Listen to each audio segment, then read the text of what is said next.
yeah, we want retribution. Oh yeah, we want retribution. Oh yeah, we want retribution. Yeah, we ran out of patience. Boil up with the cold hard hatred. I can feel the vibration. Feet in the streets, it's a new sensation. I wanna break faces on the pavement. I wanna make greatness look complacent. Adrenaline awakened, I can taste it. We can make an impact, grab and then take it. Like a disease, bring them to their knees. No pain for their disease. Rage is like a wind, spread into the streets. It's time to make them bleed. 'Cause we just want retribution. Let's go light up the darkness. Make true of an empty promise. Flip cards in the weekend, harmless. Take to the streets and turn them to a mosh pit. 'Cause we want retribution. Oh yeah, we want retribution. Oh yeah, we want retribution. Oh yeah, we want retribution.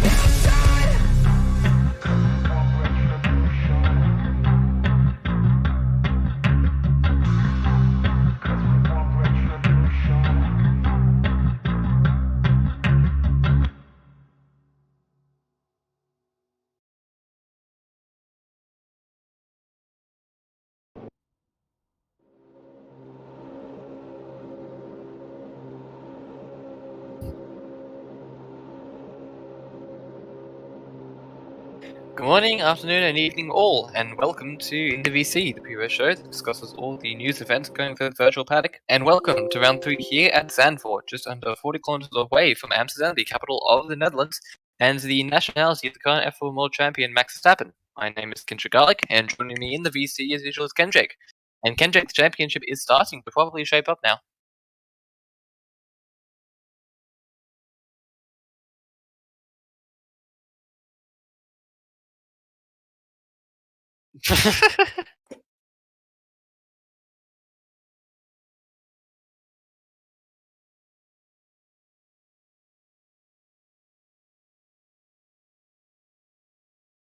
Yeah, certainly. With the points championship is now starting to take a bit of shape. I have to quickly find it because now I'm having to balance between setting up the server properly and points tally. Where is points?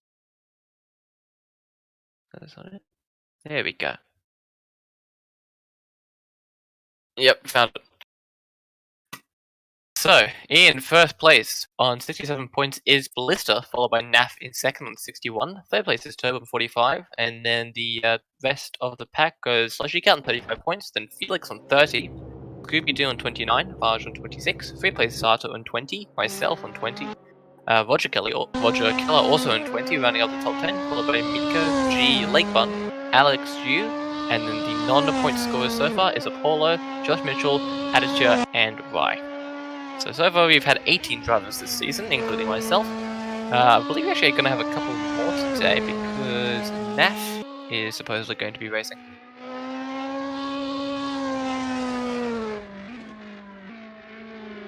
Raf, yes. Different person, I believe.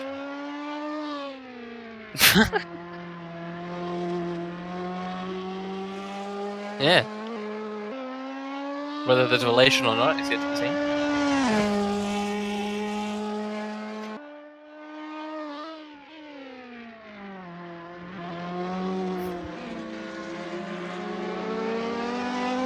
Oh, we do? Excellent. So, does it actually work for the town? Yes.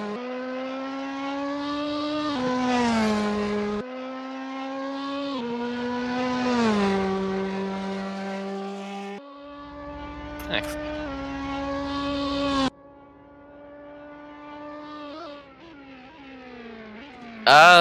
Well, yeah.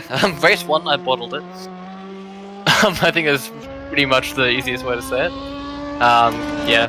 was trying to chase down Ballista, and then just got a little too quick into the S's, and that's the corner that's always going to catch you out if you're not being sensible. One thing led to another, and you're in the wall.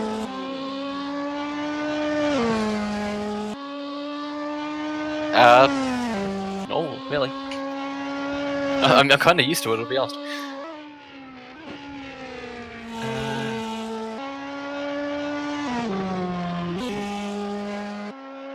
I don't know. They had a good battle with NAF in race 2. What ended up happening is I had the pace over the mountain, but going out of the forest elbow through the chase, NAF had slightly better straight line speed than me, so I wasn't able to make any sort of move going into a typical overtaking zone. So I was able to get right to the back of him, but then not quite able to make the necessary couple of attempts to make the move going into the overtaking zone. So NAF ended up getting the victory there. So, about the new competitor, let's talk about NAF. How does it feel to be racing around him? He's good. He races very hard, I have to say. I was actually racing F2s with him a little while ago, and he races very close. So he's not one to give like even an inch of unnecessary room. If I could compare his driving, one of the other drivers, I think Raj or Miko, I think is pretty similar in terms of how they drive, and that they're very unforgiving in terms of giving room in like side by side battles, and they're just like they're not like scary fast like the likes of Ballista or Alessia, but they're just consistent. They'll just churn the laps again and again and again and again, like within a tenth, pretty much. So you'd say in a nutshell that they race pretty hard, but fair. Yeah. Fernando Alonso-esque, don't you think? I'd say so, definitely. Just trying to make sure all the server's all set up. It should be all okay now. Yep, alright, cool. Oh, no, it's not. Sorry about that squeaky noise. That's just my water bottle. It has a very tight O-ring. Still trying to get this to work. That's not what I want. Do we have a lot of camera angles to play around with? Not really, but they're good enough. They'll do. So let's talk about the track. Zandvoort. Yes. We've been here, and this is actually the second time that we use the bank version of Zandvoort. Correct? Yeah, so we used the original version of Zandvoort in the GTs in season 2, I want to say, in the multi-class. But in the previous season actually, so season 4, we used the banked version, which I believe is exactly the same version as the one we're using at the moment, maybe minus a skin change. Yep. So drivers are going to be aware of this track beforehand. Zandvoort is a pretty known circuit, just generally. It's a very tight circuit, very technical circuit. And I think it's going to be interesting to see how the circuit plays, how the race is going to play out today with this circuit in particular. We're going to have 16 laps of racing between the two races, and then your standard 10 minutes of qualifying, etc. I'll talk about qualifying in a second, because that could actually be a sticking point depending on how many drivers are driving today. But the track itself is very tight. It's very difficult to make a move sort of just like occur naturally. There's maybe 1, 2, 3 spots to overtake, maybe 4 if you're brave going to turn 3. But apart from that, you're very hard pressed to find anywhere on the track to be able to make a move. And as a result, you're going to either have to make something very audacious and very brave, and I reckon drivers who are very confident in their braking ability are going to be the drivers are going to be seeing making the moves today. But at the same time, that means that qualifying then is becoming extremely important. And something interesting about qualifying, at least with the series thus far, is that we only have 10 minutes for qualifying. Now, typically there's just about enough time, and with Zandvoort being such a short circuit, like you're going to probably get a lap in, but it's a question of whether you're going to get a lap you're happy about. because the circuit is so small and like the lap itself is so short, you're going to be struggling to try and find clean air to be able to make a lap. And I suspect during qualifying, we're going to see a lot of the faster guys actually catch up to some of the slower drivers who are trying to, like, go hell for broke, but don't quite have the pace over their competitors. And we may see a bit of a shuffle up of the grid coming into race one as a result. Yeah, and this circuit has been pretty known for quite a while now, and it's actually the birthplace of the known title for Rohe. Yes, this is where Verhaeg earned his moniker, the Iron Will Jamaican. Yeah. For those who aren't aware, it was one of the Formula 3 Sunday races. This was one of the first ones. And Rohe was struggling on a wrong tyre compound choice. And at the same time, those tyres had pretty much given up the ghost. So he had pretty much no grip at all. Going through the banking, he was like struggling to get on the power, like it was that bad. But instead of like retiring from the race like a couple other people did, he continued to persevere. And because of the retirees in front of him, he ended up managing to get a podium as a result. So, as a result, Verhey is now known as the Iron Will Jamaican for his iron will driving. Yeah. Talk about walking through hell with a smile there. Yeah, seriously. But someone who's actually like, if we move away from some of the elders of Artito racing to maybe some of the newcomers, I think someone that's actually really impressed me is Slushy Cat. Slushy Cat's currently in P4 in the championship, and she scored her first podium in race 2 last weekend with Artito Racing. Yeah, I've actually driven with her, and she's got the pace. She actually has the pace. And I'm properly impressed by Slushy Cat, I have to say. I believe that she has done league racing previously, at least from what I can tell. But she has like driven the wheels off of the Ferrari. She's been able to drag it up and battle it out like against some of like the established drivers of the series, the likes of Tobe and Sato come to mind as an example. Of course, in race 2, I believe both Tobe and Sato got involved in the Mountain Straight incident that ended up causing a lot of the back of the field to pretty much have their races irreparably altered. I think it's probably the way to describe it. But she was still able to keep the pace, she was able to battle against a lot of the other fast drivers. And I do properly expect that if the cards fall the way, like, well for her, say Ballista or Screw have another Tour de Fair, say NAF doesn't quite have the pace in the BMW that we expect, say the track is more suited to the Ferraris, I can honestly see Slushy Cat possibly getting a win. Yeah, I will not. I will not. I will not comment about that because I don't really want to give the commentators curse. But feel free to give out your let's say your predictions for the race. And someone else who's also been properly impressed by is Roger. Yeah, Roger Roger. scored Yes, his well, yeah. best best result for Artito Racing in race 1 on record with a P2 finish. Yeah, I'm quite impressed by how much Roger has evolved through the times that he has been here.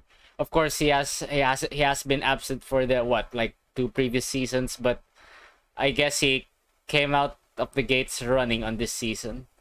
Yeah, certainly he's used the time quite wisely to be able to develop himself as a driver. Certainly, he's been able to his race and both his race pace and his racecraft have certainly shown phenomenal signs of improvement. I think people are going to agree that Roger is certainly in the top half, at the very least, of the pack, both in race ability and race pace. And his natural ability to qualify well, simply to just like pure like work ethic and determination. For those who like cast him all the way back to season 1, which is a very select few, you'd often see Rogers just by himself on the server alone, just turning laps in the Mercedes, just trying to eke out a bit more pace, trying to figure out where the braking zones are, and like he would rack up like 200 laps on a race week. Like he just properly worked at it, and it's clear that that type of work ethic has paid dividends for the Swiss driver, and I fully expect that we're going to be able to see some of that effect today. Yeah, and all he has to do is just retire from playing tennis. Yeah, but So, kidding aside, though, yeah, we all know that quote that hard work beats talent any day of the week. yep, absolutely. And Rogers thoroughly deserves the second place that he got last week, and I do believe he'll thoroughly deserve more outstanding race finishes as the season progresses.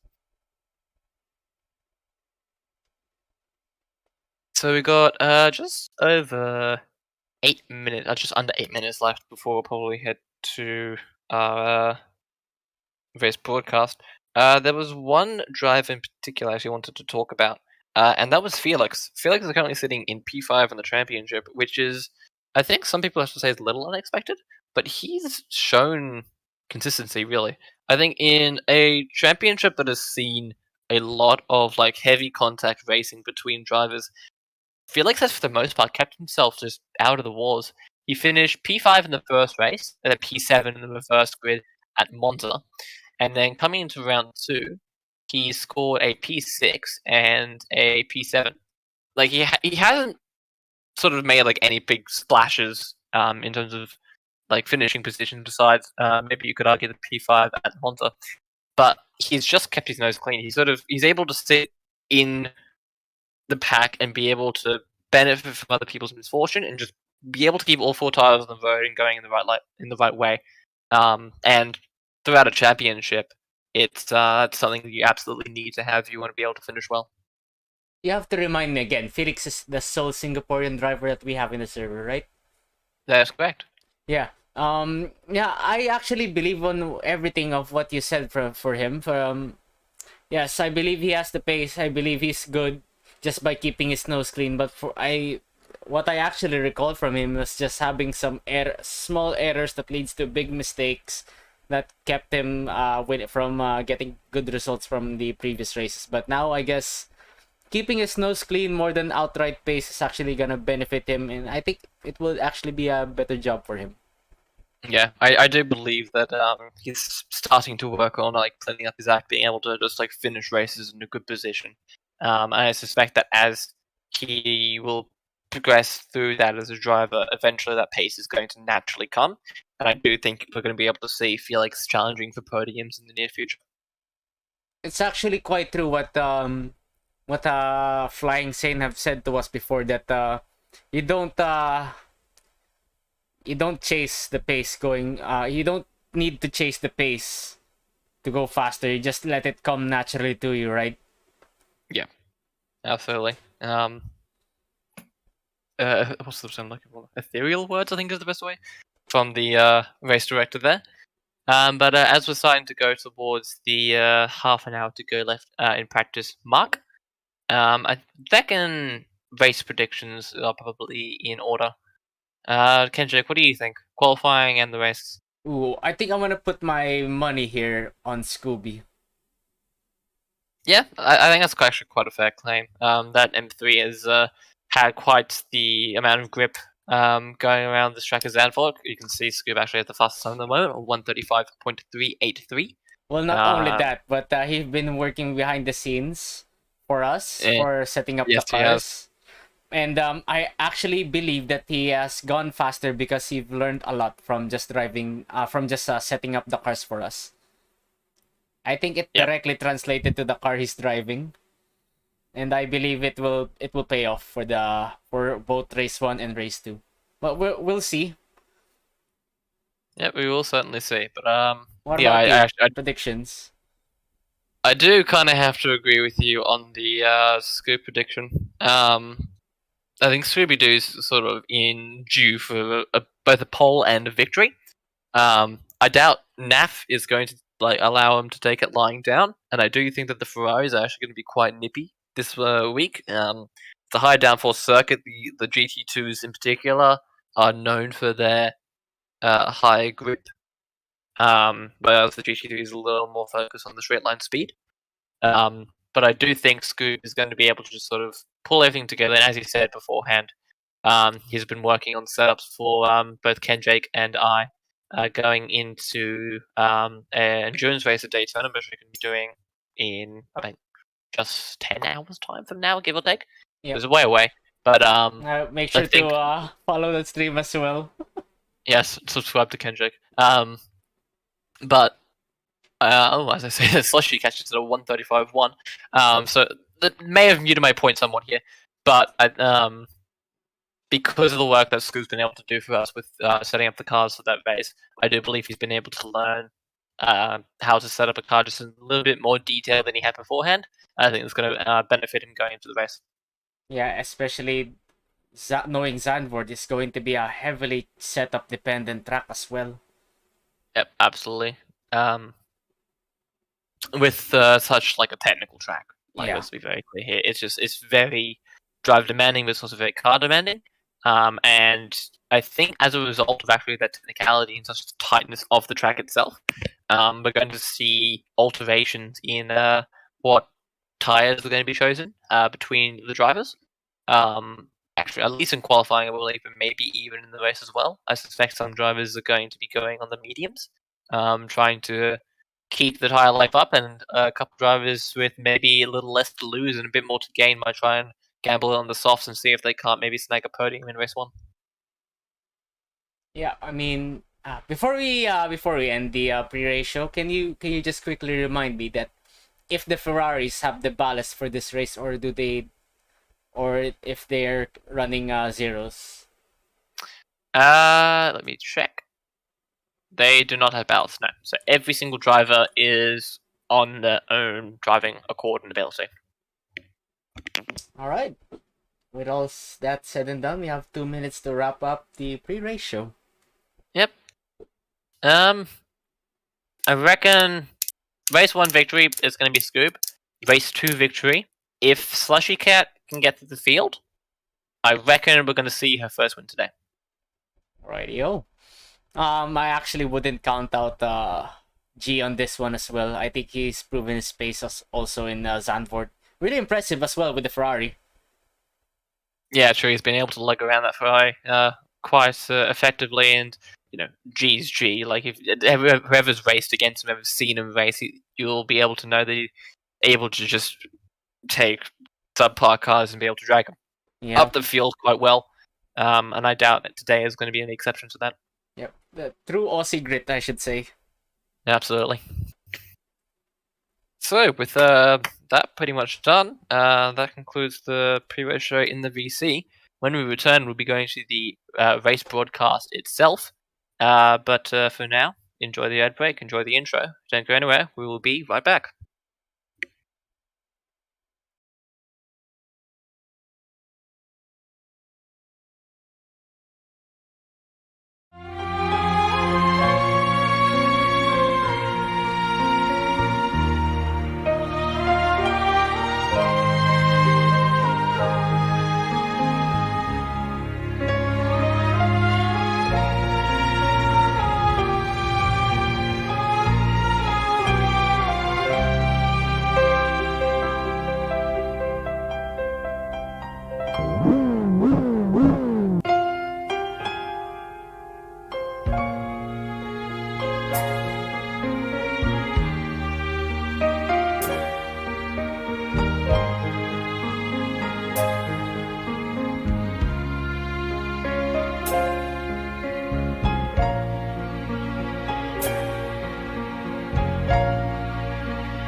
The pride of Dutch motorsport, Zandvoort has played host to Formula 1, DTM, TCR, and many, many more racing series.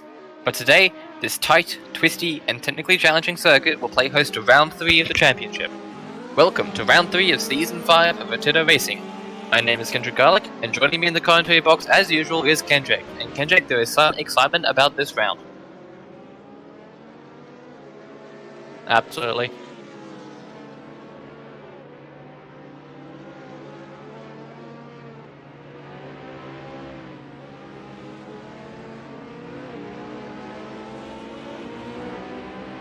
Well, we will see whether those thoughts are unfounded or not within the hour.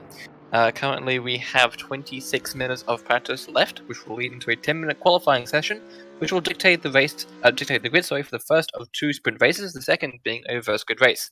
Drivers will not need to stop for tyres or fuel, making those 2 races a complete sprint to the line, as drivers dance their cars on the edge of grip and push themselves to the limits of ability.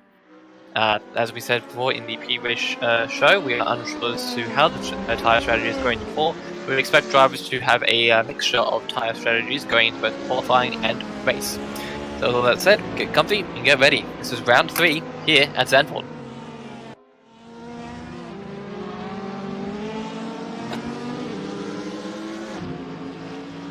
Yep. Oh, yeah. Well, no. Yes, we do actually have a couple of newcomers.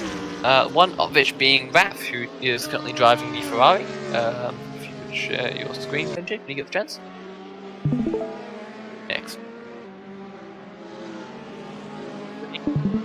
There we go. We also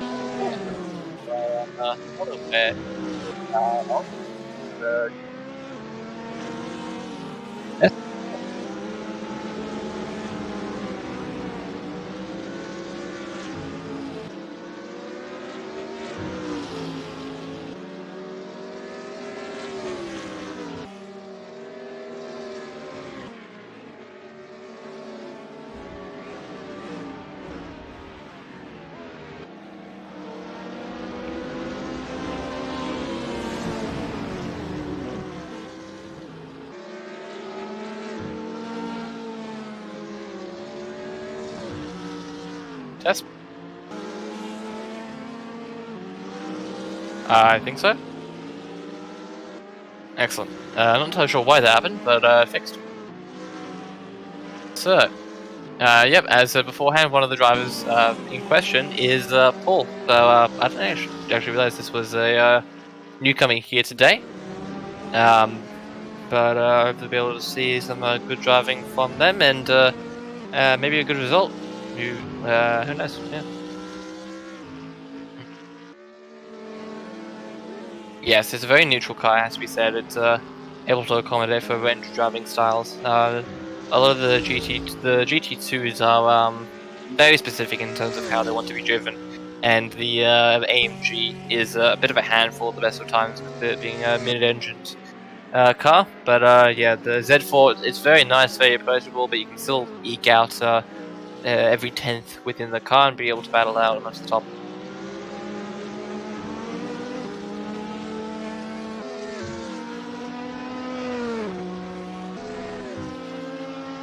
I believe so, yeah.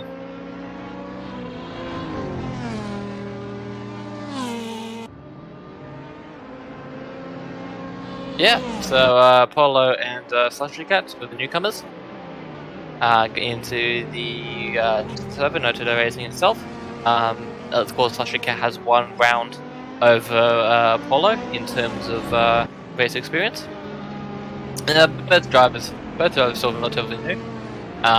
As I said before, Slushy Cat has certainly shown quite incredible pace and has been able to battle out amongst the top drivers, even being able to secure a podium herself. But Polo, we've yet to see his true colour shine, I reckon. At Bath, I see a bit of a tour de fair struggling with the track itself. But hopefully he'll be able to put most of that behind and be able to maybe snag a point or 2 or get a good battle in today's proceedings.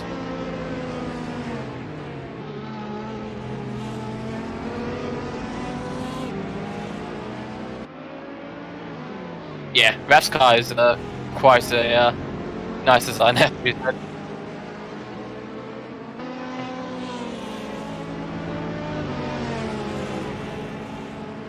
Oh, it might be actually. It might be using Nico skin.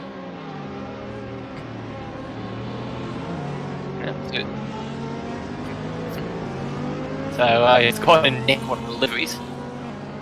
I'm not sure if actually Miko's racing today or not. I will double check. So it may not matter too much, but we shall see.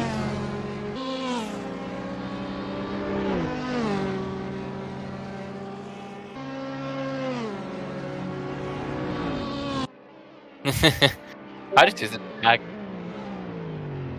Yeah, I just use the tag at the top. But no, Miko is going to be racing today, so we'll be able to just keep the one Lightning McQueen inspired livery.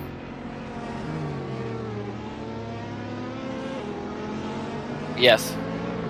But currently Raf is sitting in 8th on 136.942, 1.7 seconds off the time of Rush. Yes, just about a 10th actually. So the young Australian driver is going to be having some company towards the mid-pack of the field. And hope to be able to provide some good racing as a result. Oh, as I say that, Raf has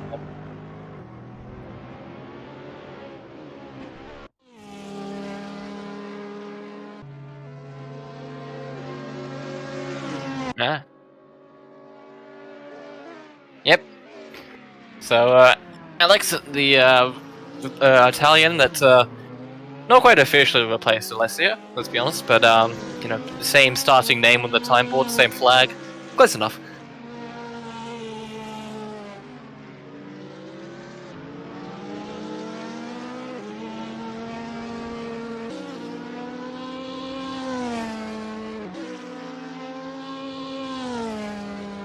Yep. But as we see, the drivers are trying to eke the last of the times out at the moment. Oh, as I say that, someone's gone to the gravel, maybe pushed the car a little too far. Didn't quite catch who that was.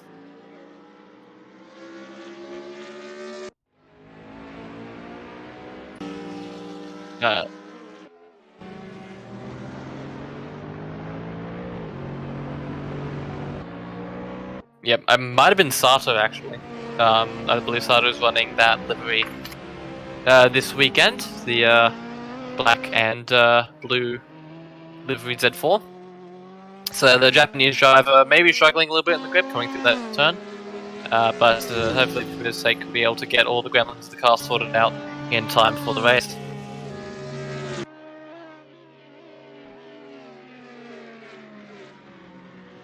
You can see here following the Ballista, he's compatriot currently on a 135.465, just under 0.3 per second off the pace of Slushy Cat at the moment. But we know how Ballista is in these races. He's always going to refrain from showing his true colours until the very end. So for the meantime, wait and see.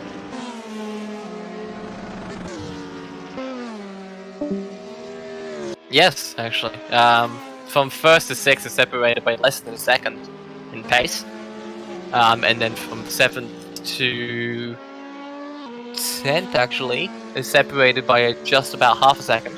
As Tobe goes 6th. Yep. As Tobe shoots up the polling. What's the term? Timing board, that's the term. There we go. Got there in the end. Shot up to 6, 136.0.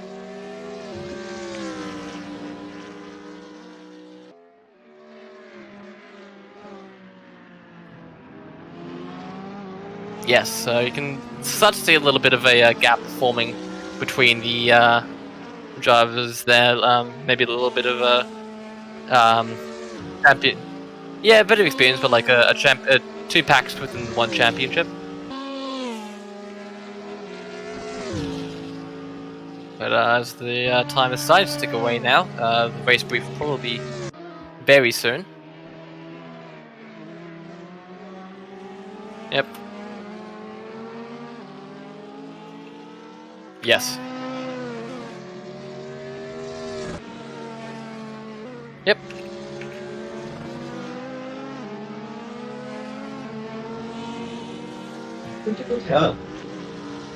Oh man.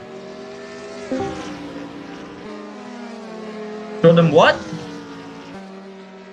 The flags? Is this where you explain what the blue flag is? Yes, what is the blue flag, guys? Tell me. Explain to me what the blue flag is. You've got to let those faster cars go past, you know? You would know, hey? Yeah, I would, because I got to do it all the time. This reminds me, yeah. It reminds me of all the time me and Hydra were lapping you a few days ago.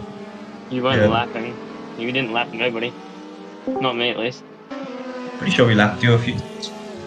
I was in fucking third, man.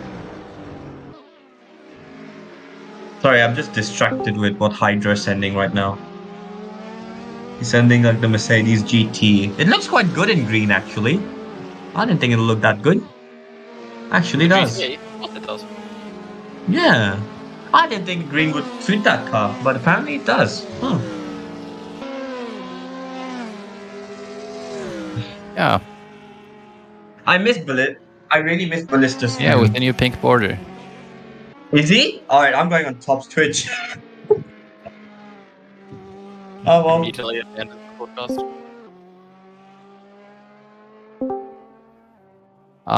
No. I'm not sure I understood what you said. I tried to Google what anamorphic means, but I didn't really understand what you wanted me to do. Anamorphic. The fuck is that? Mate, anamorphic. Okay. Just FYI, for the first few laps of commentary, I will not be talking much because I'm going to be eating lunch at the same time. What? Give us some eating ASMR. Shut up, Josh. No one asked you. Now get on with the job. Get on with the job you have at hand today. On hand, rather. Score points. Score. Oh, that's not the job. No, that's not the job. Actually, I'm giving him a little job to do. It's not that hard. No. What have you done? Well, I've asked him to take out. No, I'm kidding. I'm gonna take out Slushy. As long as the one you're not hitting is not me. Oh no, I wouldn't hit you, Top. No Yeah, but way. what if you get hit by someone who he was meant to hit?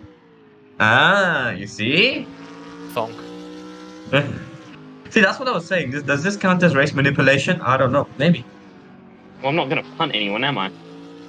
That is true. You're not going to punt anyone. Thank you. You guys heard it firsthand. This does not count as race manipulation.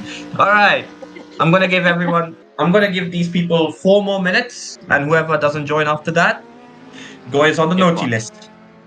Pretty much. You guys enjoying here. Oh, I just Slushy's swore. here. I Scoop is. apologize. Nope, banned. I'm not here. Oh. No, just pretend Top's not here. Yeah, no biggie. Yeah. Not present.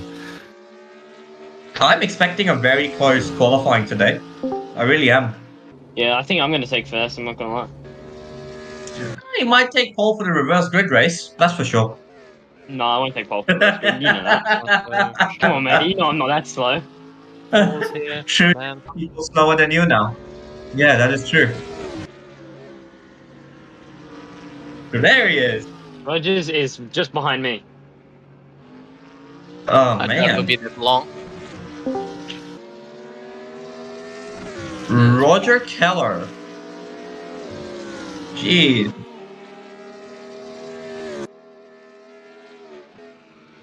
Yes. And he's Raff still and gonna be Naff, slow. do you have any relations? I'm curious. Yeah. Or is it just All happenstance? Me? There he is. Rogers, what's up? Yeah, okay. You can hear me. Yes, we Yes, no? can. Loud and clear. Yeah. Oh my god. Top, you using the outside at turn 5 or 4, whatever that corner is? The cacao, the bank one? Yeah, I'm trying. It seems to be working, but I can't finish the Yeah. lap. Yeah. There's a bump, and I found that you have to be on the right-hand side of that bump. Here's a Polo. Yeah. Because that bump really unsettles. I don't know, I didn't do any laps on GT, but I noticed in the F1 car, if I was on the left-hand side of the bump, I couldn't go to the outside. And if I was on the bump, it would just, it would just throw my car around. I just found that being on the right hand side of that bump and then using the outside, or rather just like the middle groove and then drifted out to the outside, that I found that to be the fastest one. But when me and Josh tried the WRC cars, yeah, the outside was a nightmare. Like, yeah, middle was faster in that case, I'd say. Yeah, turn one, there's hectic, I think. That's for sure. That's for sure. We didn't do Wait, did because I- he kept spinning. yeah, He kept spinning, so I was trying yeah. to drift. I was trying to drift them. Yes. Excuses. Josh, I have a You WRC server record. Do you have one? No. There we I've never. Okay. I did on that server once, man. Yeah, Tommy, true. Oh, you- you. When we Uh, did the rally cross, I hate, to yes. interrupt your conversation, but everyone's here, and I reckon they're ready to get going. So let's make this quick. Is everyone here? Yep. Let me cross-check that one for you. I've already done it. Okay, I believe you. So much belief in you. All right, guys, welcome. Round 3, I believe, for season 5. Does anyone have any questions from the previous race, which was at... What's the last race? It was Bathurst. Switches. Madness. Is it a serious question or a troll question? Go on, then. Are you gonna... Yeah, A bottle, think, that's the answer. somebody put the commentator's curse on him 5 seconds before that. I wonder who it was. Oh my god. That was actually really funny because I was literally like garlic something about pace and he has to be patient. 5 seconds later, he's in the wall. Oh my god. Anyways, all joking aside, so no one has any questions from the previous race, I'm assuming. There were not many incidents. Oh, no. We do have to discuss something. Guys, when there is a massive accident in front of you, why am I noticing most people not slowing down and rather going full throttle into accidents? Come on. We need answers. Scooby, we need answers. Come on. You are someone who brought this up, and it's true. It's been happening a lot recently. And this is not just a season 5 thing. This is an F3 thing. This is a season 4 thing. This is a season 3 thing. Why is this happening, guys? This cannot be happening where you see a massive crash in front of you and you think that you're going to be Lightning McQueen and you're going to go full throttle through it. It doesn't work like that. Come on now. Such Can't a do cat that. saying is how the course the driver happens somehow. To an extent, I think that's kind of true. It's just like, sim is sim. But because we have damage on and, there are Where other did she say people that, behind Where did she say In, that? I don't see it. the set of Corsa. What did she say? A set of Corsa driving habits somehow.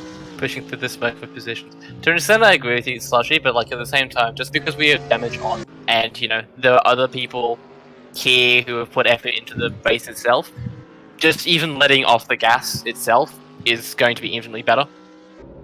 I'm not gonna blame Josh for the incident that happened. That's why I didn't penalize him either. I'm not gonna say what Josh did last weekend was personally wrong, as much as I would like to say that, because I absolutely hate his guts. Because the issue is, he had Ballista right behind him, and even if he let off the gas slightly, Ballista would have literally been almost brake checked at that point.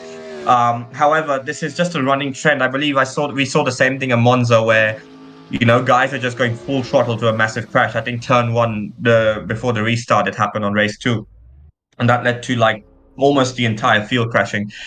From that, I've always said this, and I'm going to say it again. When an accident like that happens, I'm constantly monitoring telemetry, throttle inputs, brake inputs, steering angles, all that stuff. And I've got 15 years of sim experience. I know when someone's doing it intentionally and when someone is out of control and not doing it intentionally. In Josh's case, he couldn't do anything. First of all, he couldn't react in time, and second of all, he had a car right on his ass, so he really couldn't do anything about it. So I do not want you guys, if there's no one behind you and you see a massive crash in front of you, I don't want to see any full throttle activity around the crash. Okay? Because this has been this is like the 5th time I'd say this has happened in the last few seasons, and it's not acceptable. Because it leads to more crashes. You've already got 5 or 6 cars spinning, and then everybody else comes back to me and he's like, why is it not a restart? Well, it's not meant to be a restart because the guys ahead are not at fault for that. The only reason the Monza race was restarted because the entire pack got crashed from the guys who were starting at the front, the middle, and the guys who were at the back who started it all. Everybody crashed. That's why we restarted Monza. And for me, so Yeah. bad, I stay in first place. Yeah, you got good there. Well, Monza, you.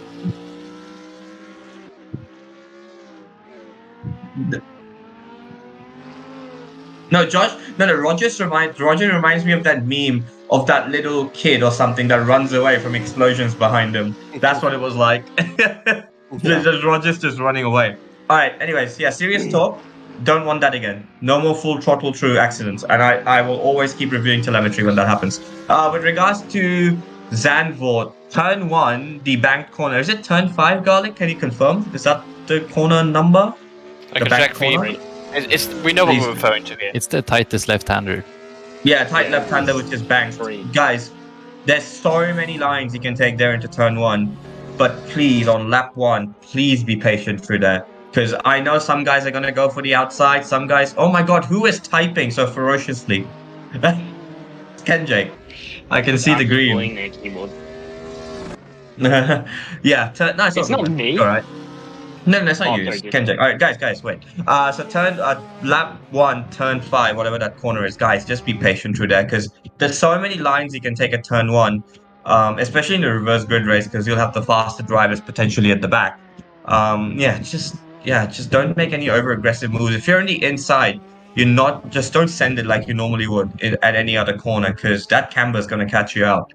So please be careful. Guys on the outside, I expect you, because it is a faster line, please don't cut in aggressively at lap 1. Especially some guys, they will most likely be running the middle. So please just stay on the outside. Use the curb on the exit if necessary. Just minimize the risk of any collisions. With any of the other corners, not really. The middle sector, just be patient. But I wouldn't say any of the corners are non-overtaking zones. I think you can overtake at almost any corner at Zandvoort, but it's obviously very narrow, and a lot of the corners are one line. Yeah, and you guys know the wheel-to-wheel rules, so that's all good. Is there anything else you can think of, Garlic, off the top of your head, or? I think it's on an admin end. On an admin end. Of course, there's a couple of people complaining about the fact that the race wasn't restarted the previous round. Looking at the footage, I can see what you're coming on, and to an extent, I agree with you. But what I believe ended up happening is that I usually do the restarts, because Kenjake's the one filming and Sane is rarely on the server during the races themselves, so the responsibility usually falls to me. But of course, I was racing and I can't reach my keyboard from racing at all. So as a result, the race wasn't even able to be restarted, let alone considered. So sorry about that. There probably would have been more of a chance for the thing to be restarted if I wasn't racing. But moving along, if I do race again or one of the admins races again, we'll think of that before it becomes an issue. Well, I'll make that decision. I'll make that decision first. And I can tell you now, even if you were not racing, that race would not have been restarted. Because it's at the back of the pack. That race will never be restarted. Monza was an exception. And yeah. Because what's going to happen is, Jesus, we've got so many people here. It reminds me of F3 all over again. Because what's going to happen now is, if we keep restarting every time there's like a 5 or 6 car pileup, we're going to start restarting every reverse grid race. You know, it's just going to and then everyone's going to be like, well, why was this case restarted? Why was this race not restarted? I'm not going to get into all that. I don't want to get into gray areas, so no. So I'm only going to consider a restart when the whole field gets wiped out. Are we clear? Or does anyone have any other suggestions? I'm open to suggestions. If you can make a good case on this, I will consider it, but I don't see why, if there's a crash at the back of the pack with 5 or 6 cars, why do we have to penalize the guys in first and second and in the mid pack? Why do we have to penalize them? It wasn't their fault. Obviously, it's a different story when everyone else is involved around the pack. I know. I was battling for the lead at the time, and I still reckon it should have been restarted. No, I still disagree. It was only just after turn 1. It wasn't like it was fucking halfway through the race. But how's that fair? It's a bit of a shoulda, coulda, woulda. Yeah, but okay, I'll put a poll out. But then just be aware that if we keep restarting every time an incident like that happens, okay, you guys are gonna have to figure it out amongst yourselves. Because if we do it, I'm leaving it in your hands. I don't want the responsibility to come back to me if I do make a decision to restart. Okay? I reckon drivers are happy with that. I put a poll out. Most of them don't talk, but yeah. Okay. Because Uh, I still disagree with it being a restart. But if the guys ahead agree with it being a restart, okay, sure. But then don't text me later on saying why was this race restarted, why was this race not restarted, stuff like that. Okay. Okay. I think Right. that is all of it. Yeah, that's pretty much all I think. Zandvoort, is there anything else I can think of? There's no pit stops. If anyone does have to do a pit stop, just be aware that the pit exit line is quite tight at the exit of turn one, so don't just let the car wash off straight away. I think a lot of you are aware of that, but personally, something even I sometimes keep forgetting that the Zandvoort pit exit line is actually keeps extending after turn one, so just stay to the right hand side. But yeah, pit stops are not mandatory, so you don't have to really worry about it. Yeah, that's pretty much it. Those are the main things I wanted to cover this weekend. So unless anyone has any questions, enjoy the race. Excellent. Sorry, Good luck guys, all. Okay. One Mississippi, two Mississippi, three Mississippi. All right, off you go. See y'all. guys, I can't find the password. Do you? Okay, I'll give you access. Do you have the league racer role? I don't think he does. Yeah, that's No, probably why. no, but I fill up the form and does everything. Yeah, no worries, man. Let me just do that now for you, my friend. Roles, Thank you. league racer. All right.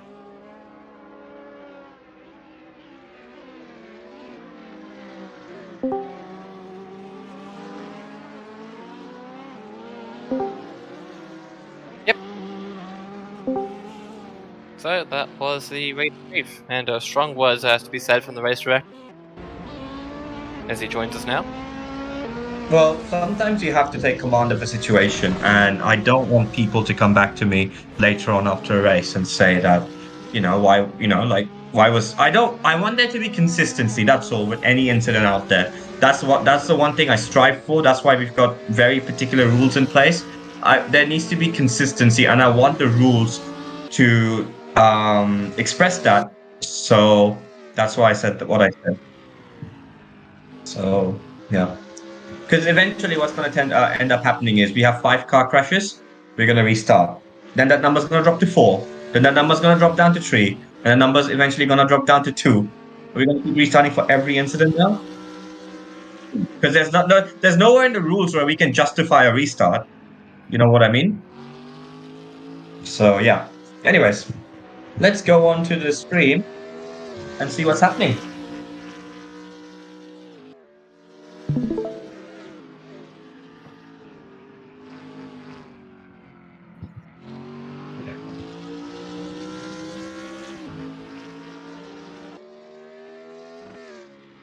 At the moment, the place for 35.8. This is gonna be a fun little race.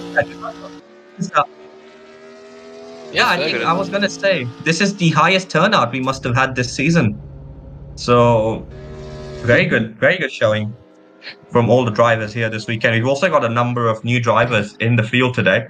We've got Paul, I believe, who's new. They've got Apollo in the second race. Yeah, so we've got plenty of new drivers, and look at Ballista once again exploring the outside. Love watching that. He's one of the first drivers, and he's probably one of the only drivers I remember back to season 1, exploiting the outside at turn 5 there at Zandvoort. So once again, he's showing he has no problem exploiting the limits of the track. As we will now prepare for qualifying. Mm-hmm. So Slushy Cat. Yeah. So Slushy Cat in P1 with the 135.1 leading the way both for the GT2s and the overall finishing positions. P2 is Scoob as well with another GT2 actually, a great showing from the Indonesian. P3 is Naf and a bit of a typical display from the Brunei driver. P4 is Alex, who's been able to jump up the grid quite considerably from the previous round and the round before that. P5 is Ballista, but we all know Ballista's tendency to sandbag, followed by Tobe, G, Sato, then Raf in his first race for Artito Racing. Josh rounds out the top 10, followed by Rogers in 11th for the Swiss driver. In P12 is Apollo, followed by 13 is Paul, we don't know the nationality of yet, unfortunately. And then P14, who's just joined, God help him coming into the race here, is 6th in line, the Hungarian, and I believe the first Hungarian driver for Artito Racing. Great to see diversity in Artito Racing. Yeah. Yep, and we are off to qualifying. So, I was talking about this earlier at the very start of the pre-race show. Qualifying is going to be fun. It's a small track. It's a lot of drivers, and you're going to have a hard time finding clean air. And already you can see drivers going nose to tail, trying to battle out to be the first ones out. And already we have a couple. So, let's see who's gone out. Slushy Cat has elected to go out quite quickly, as has Alex, Tobe, Josh, Rogers. Ballista is very slowly making his way out, as is 6 in line, the Hungarian driver, followed by Raf. But Slushy Cat is already out. Scoop has elected to stay. Paul is making his way out as well as Apollo, and she is just taxiing out onto the circuit at the moment. So we'll start to see the times come in relatively soon, and hopefully the drivers are able to keep it clean as they taxi their way around the circuit to set their qualifying laps.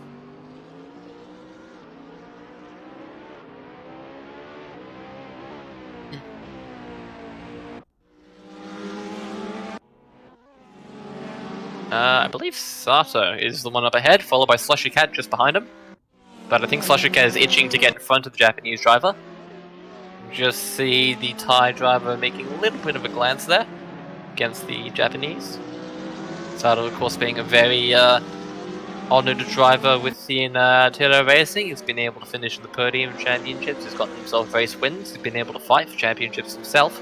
But this GT car hasn't quite been able to gel with him, whether it's a lack of practice, lack of time to be able to get in the car, or simply that he's not very good with GTs. His expertise lies in other disciplines. We have seen him being very quick, the F3 cars, being able to translate them to if we think back to season 1, he was top 3 that season. Sure. Just behind Scooby and Ballista. He has the pace. He certainly does have the pace, but pace that is somewhat missing as we see Sato beginning his first flying lap using the banking through that corner there. I need to get the corner names up quickly. There they are. He flies through turn 5 into turn 6, slaughter marker. Then down into Shivlak, I believe it's called. Dutch names, eh? Can't wait for the awful mispronunciation of these. Then to the master curve. That one's easy. Into turn 9. Keeping the car nice and tidy, it has to be said. I'm surprised there's not a Verstappen corner yet at Zandvoort. Oh, there will be. They named one after Gardner. I think they should make the banked corner under his name, personally. It's called Hugenholt corner at the moment. Oh, okay. Yeah. Or maybe the main straight can probably go to Verstappen straight or something. I don't know. Maybe. Anyways, well, let's let that go out of the race. this chicane at the moment is actually the Hans Ernst chicane. So that was named after a driver. Okay. As we see Sato making his way through. And we will going to see the times. The times are actually already starting to fall.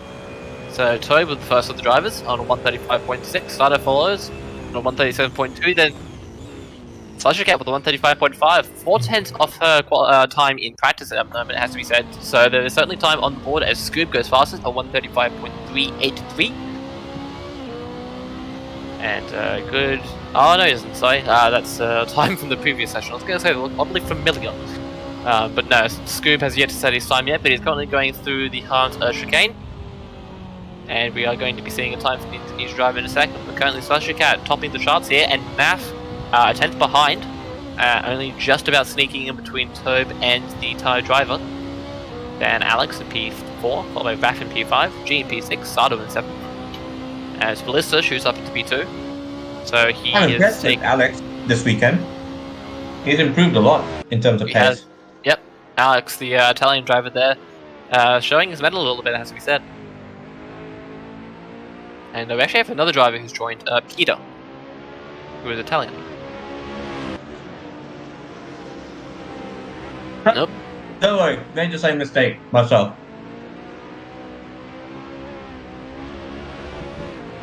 Scooby going wide there. We had to get out of trouble for a second. So Peter and Paul, this race has very traditional names, has to be said. Yeah, right. Incredible turnout this weekend. Really nice to see so many people.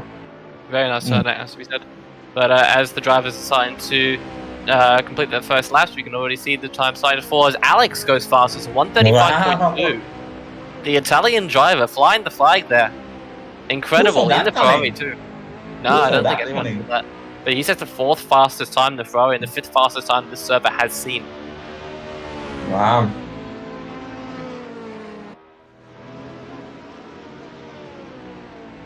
I feel like a lot of this qualifying session is going to be a matter of just getting a lap in with all the traffic that's around. Can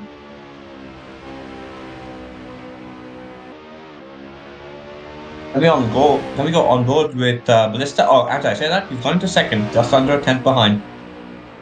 Yep, but Yes, of course. Let's go on board with Tobolo. Why not? There he is. yep.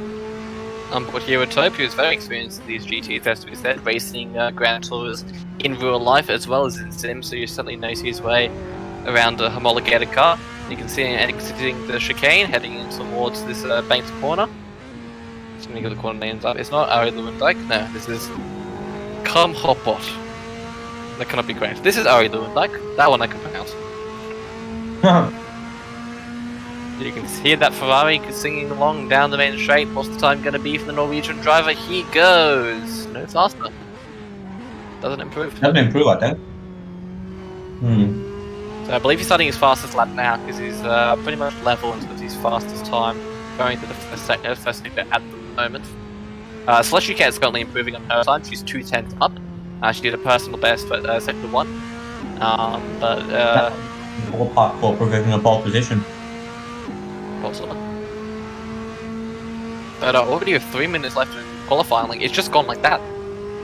And suddenly we're towards the very back end. Slushy Cat, I think, improves very marginally, but not enough to be able to progress her position, so she'll stay in third for the meantime.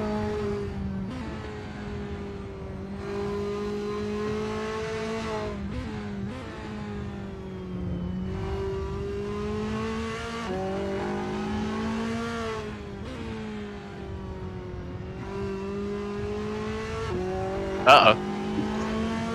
Oh dear.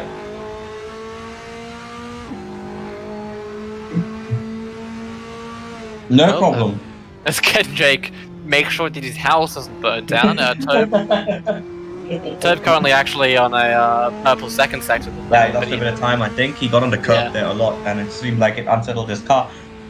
Top now will shortly be across the line. Oh, he has to get out of the throttle again. Wow. Yeah, he's 7/10 down this time. He's not going to improve.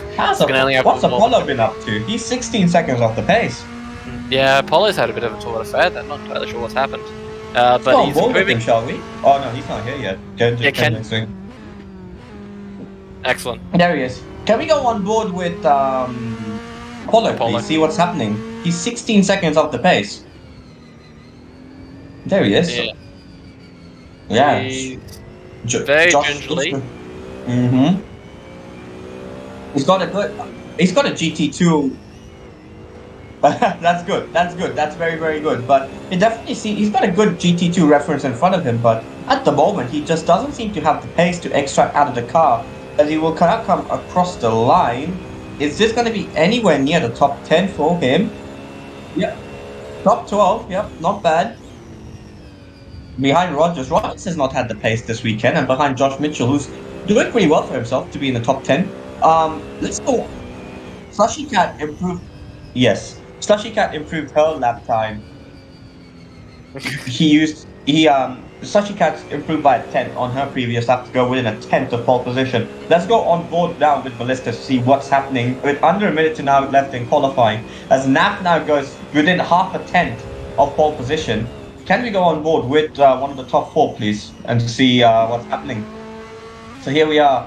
Well, this is Slushy Cat here, just going around whatever corner, as into the left hand as she goes. And so far seems like a neat lap. If somebody can give me the sector times, that would be great. This will be her last qualifying lap, so it is now or never for the Thai driver if she wants to get her first pole position here at Artito Racing, keeping it nice and tidy through the stadium section, as she will now let the car drift out wide, and all eyes now in towards the final corner, trying to get the best possible exit to carry it down to the unofficial Verstappen straight to the start-finish line. Is this She's going fast. to be troubling pole position as she goes around the final corner, down the bank, minimizing the line towards the line? Is it going to be a first pole position? Yep. Close! Just over half a tenth behind. Wow, look. Let's go. And Ballista's in the pits. So Yep. unless Naf is improving, which he's not, He's Alex boxed. G is going to get pole position. I wouldn't say that. What's Scooby up to? I wouldn't say that. Hold your Scooby thought. up to? What is Hold your Scooby thoughts. up to? Scoop's 2 tenths up. No, he's 3 tenths up on his time. It could be enough. Oh, Scooby might have a pole position. It's been a while since Scooby going into the final corner. Scooby's been an incredibly consistent driver here, but he has not had a pole position, I believe, in recent races. So this might be a first pole position. Alex said his lap time on mediums, I believe. That's incredible. But here comes Scooby across the line. Is it going to be a pole he's position up on the time. for the Thai driver? Oh my! That is so close. The top Oh 5 my separated by a God. tenth of a second. You couldn't fight it. You simply couldn't. Wow! That is incredible! Wow! Under 1/10 of a second for the top 5 in qualifying, and it's the Italian in his third league race with his first pole position. Unbelievable! So, Wow. qualifying. You wouldn't expect that at the start of the day, would you? Blister So- starting on the front row. So in P1, Wow. in it P1, away, in darling. his first pole position, Alex, the Italian, flying the flag for his country, driving in the Italian car, not a more patriotic sight you could possibly conjure.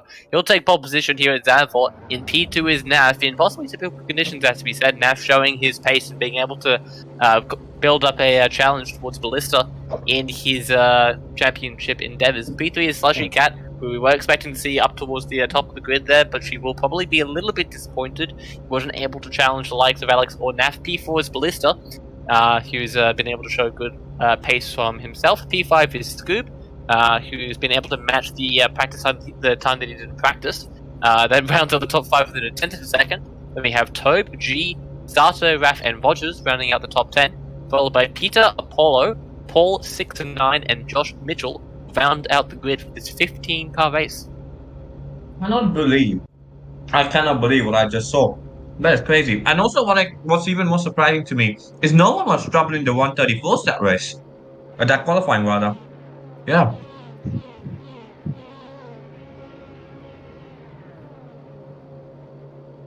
Here we are at Zandvoort. This is going to be a great race, ladies and gentlemen. Strap yourselves, get a drink. We're going to have two great races here, with the second race being a reverse grid race, as the lights will now slowly start to come on.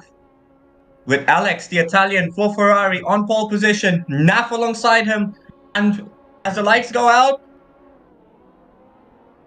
it's go here in Zandvoort. Alex seems to have got a very good start. Naf does not seem to have a very good getaway there. Slushy Cat should slide up into second place. Naf is going to have to be careful. He's got a championship And the here. Ferrari's taking the lead. And here we All go clean towards so turn far. 5. And Alex seems to hold position. It's the two young guns in first and second. Alex and Slushy are showing the way. And Naf as well. And it seems like Scooby has found a way past Ballista into fourth place. So, yeah, All not a great clean so start far. for the Japanese driver. But here we go. Naf now slowly... Yep, Naf slowly starting to get on Slushy Cat's tail here. Are we witnessing a changing of the guard here at Artito Racing? Only time will tell. But Alex G, the Italian in the Ferrari, heads the way here at Zandvoort as we go into the middle sector. These are all one-line corners. Patience is of the essence here. Is Naf trying to line up a move potentially into the stadium section in the Z4? He's going to have to be careful because he's got Scooby right behind him. Alex with a worldly start, and Slushy Cat has to be said to be being able to capitalize on Naf's They were bogging both down the on front there. I believe they were both on the clean side of the track. I think the clean side of the track definitely made it. Oh, Scooby! Oh, he went for an he went for an all or nothing move, and that is not. And Naf, where's Naf? Where's Naf? He wasn't. Naf spun. Naf spun. He's Oh back my in the game. god! Naf is spun. Oh. And that's the championship contender. Let's not forget that. Second place, that's the second place driver in the championship. And Oh, no! The 6 Oh and 9 my- gets it all wrong on the power there, and he collects Naff as a result, and Naff is certainly going to have damage. He likes to keep on going though. That is the last thing in the space of a few corners. In the space of a few corners, it seems as like Nav is now going to end up losing points in this championship fight against Ballista rather than gaining points significantly. Long way to go after this race. But as I keep saying, every weekend you win a championship over a season, and that is not ideal for the Brunei driver. No, but at the moment, Alex already playing that gap against Slushy Cat. The Italian driver against the Thai, and the two Ferraris already starting to pull quite a sizable gap. Meanwhile, going back to Toby's battle for P3 here, and Ballista is not being able to shake off the Norwegian driver. Yeah, and he is getting ever closer. Ballista doesn't seem to have the pace. No, and Toby's going to try to cut back gears, going off the exit of turn 8 in towards the chicane here. The Hans Ert chicane. Is the Norwegian driver going to look towards the inside here? He thinks of it, but he backs out. He thinks a little bit better there. Going through this camp chicane here He's now. got wiser than Scooby, that's for sure. Shade being thrown from the commentary box there, but Toby keeping right behind the Japanese driver, both of course Japanese citizens, and Ballista really struggling to get in the power here. So I suspect maybe it's a bit of a setup issue. It could have been a tyre choice even. As nope, never mind. All drivers on the mediums. Seriously, the Italian has just pulled this out of nowhere, and he's somehow like just stomping on the rest of the pack at the moment. Apollo was in seventh place, running quite well, and he's gone outside the point, so something must have happened to him. Tobolov running a bit of a tighter line, it seems, through turn 5, and it seems to be working for him through that section against Ballista. Yeah, but you can just see in the background there, G is starting to get handled by free play Sasso. Sasso has been able to benefit a bit from the lap 1 shenanigans there with both Scoob and Naf getting caught up in contact within the pack. And as a result, it may be even be challenging for the P5 there. You can just see in the background that black and blue Ferrari harassing that mid-color, black and blue BMW harassing the mid-color Ferrari. And so I suspect we're going to see Sato and G start to fight a little bit as the race progresses. No, definitely doesn't have the confidence in the car through that sector. Although I suspect that's a car issue because the BMW is known to not quite have the downforce.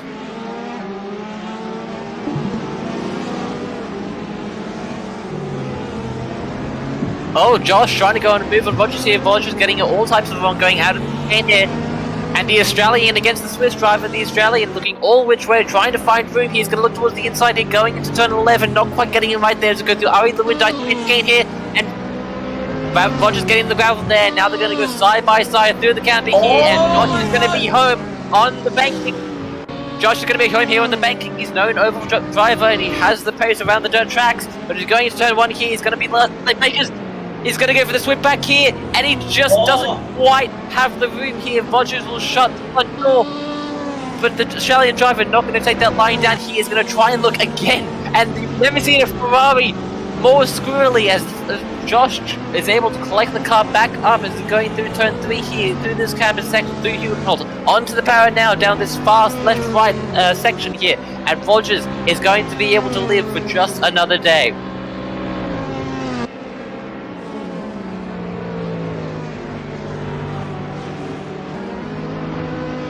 Incredibly. And it's going from someone who said he didn't want to be racing. Oh, he's gone off! Josh in the wall and he's into the gravel! Into the gravel! Oh no!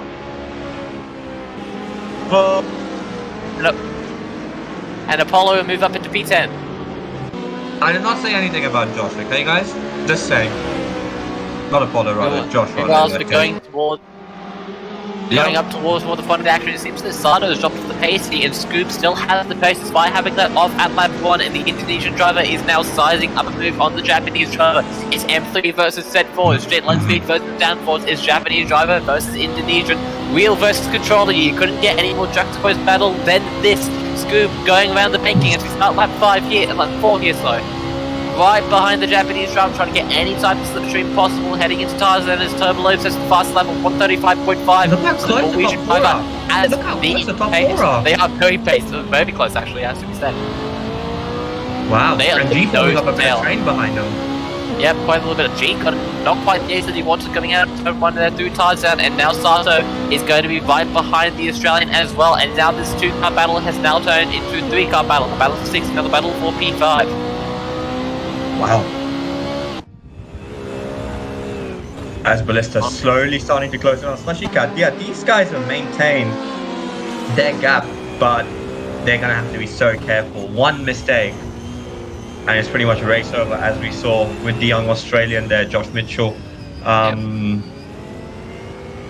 As Ballista just biding his time. We're not even halfway through the race yet.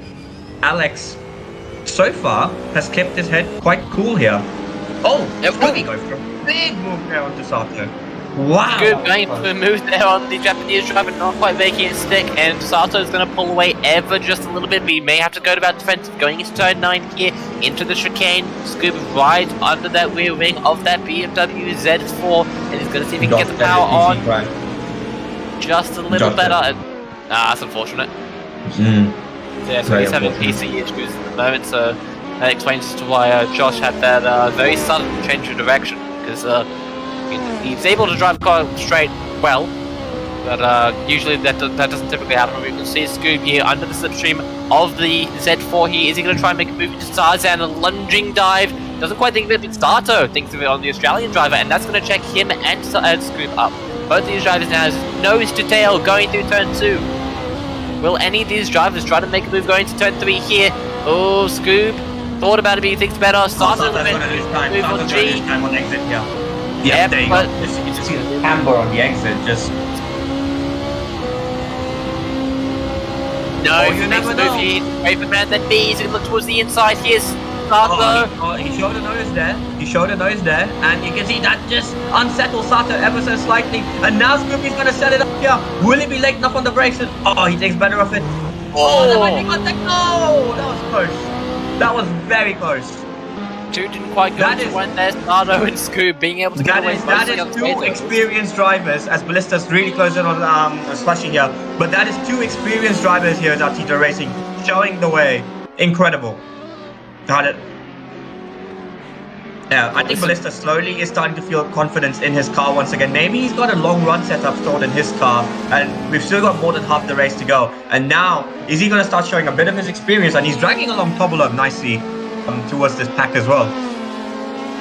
Ballista trying to wind up that BMW. We know it has straight line speed on the Ferrari as we go down the main straight now for the 6th time into the 7th time this race. And the BMW very slowly but confidently gaining as Ballista has the fast lap of the race though for 135.532. And he's going to look towards Tarzan there, but nothing God, quite he's so coming off close. of it. And it seems as though Slushy Cat is going to have to make some sort of mistake, or Ballista going to make a very audacious move. And I say that Slushy Cat goes wide, going through turn 2 into turn 3 there. That's going to compromise her run and her speed. Coming out of the corner here, Ballista trying to get on the power, but going into the pass. Wide, I think. He went wide, I think. And so no gain from either of the drivers there, and Tobe is starting to look a little bit bigger in the Japanese drivers' mirrors. Yep. As Apollo is unfortunately disconnected, so he's retired from the race.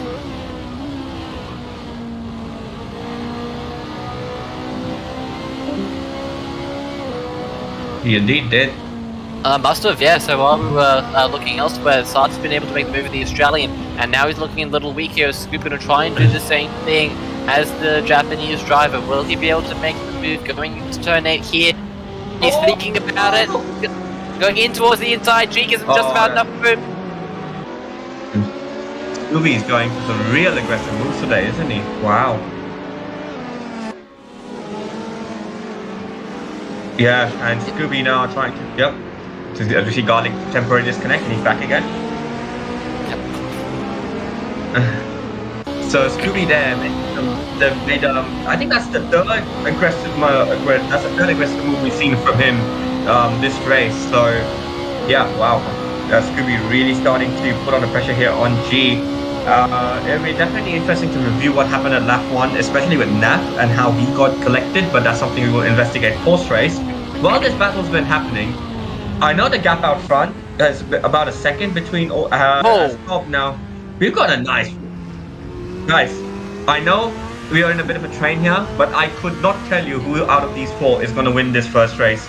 Because one mistake, which is very easily done, can change the whole complexion of not just this race, but potentially this championship.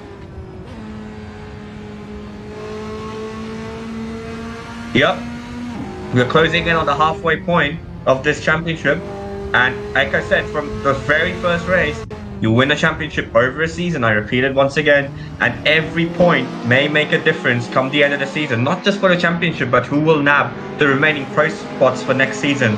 At the moment, it seems like Ballista is comfortable in this championship, but from what we've seen, he's not had the pace, and Tobolo is starting once again to close in on him. Yep, and so not only is the Tobolo coming along nicely at this as we start to approach the end of the first half. This championship, the start of the season wasn't particularly great for a Norwegian driver, but it must be that experience and a bit more practice time that he's had recently, and a bit more seat time as well, to be fair. We're back in the GT cars for the first time in a long time. All that has been playing off quite well in his hands.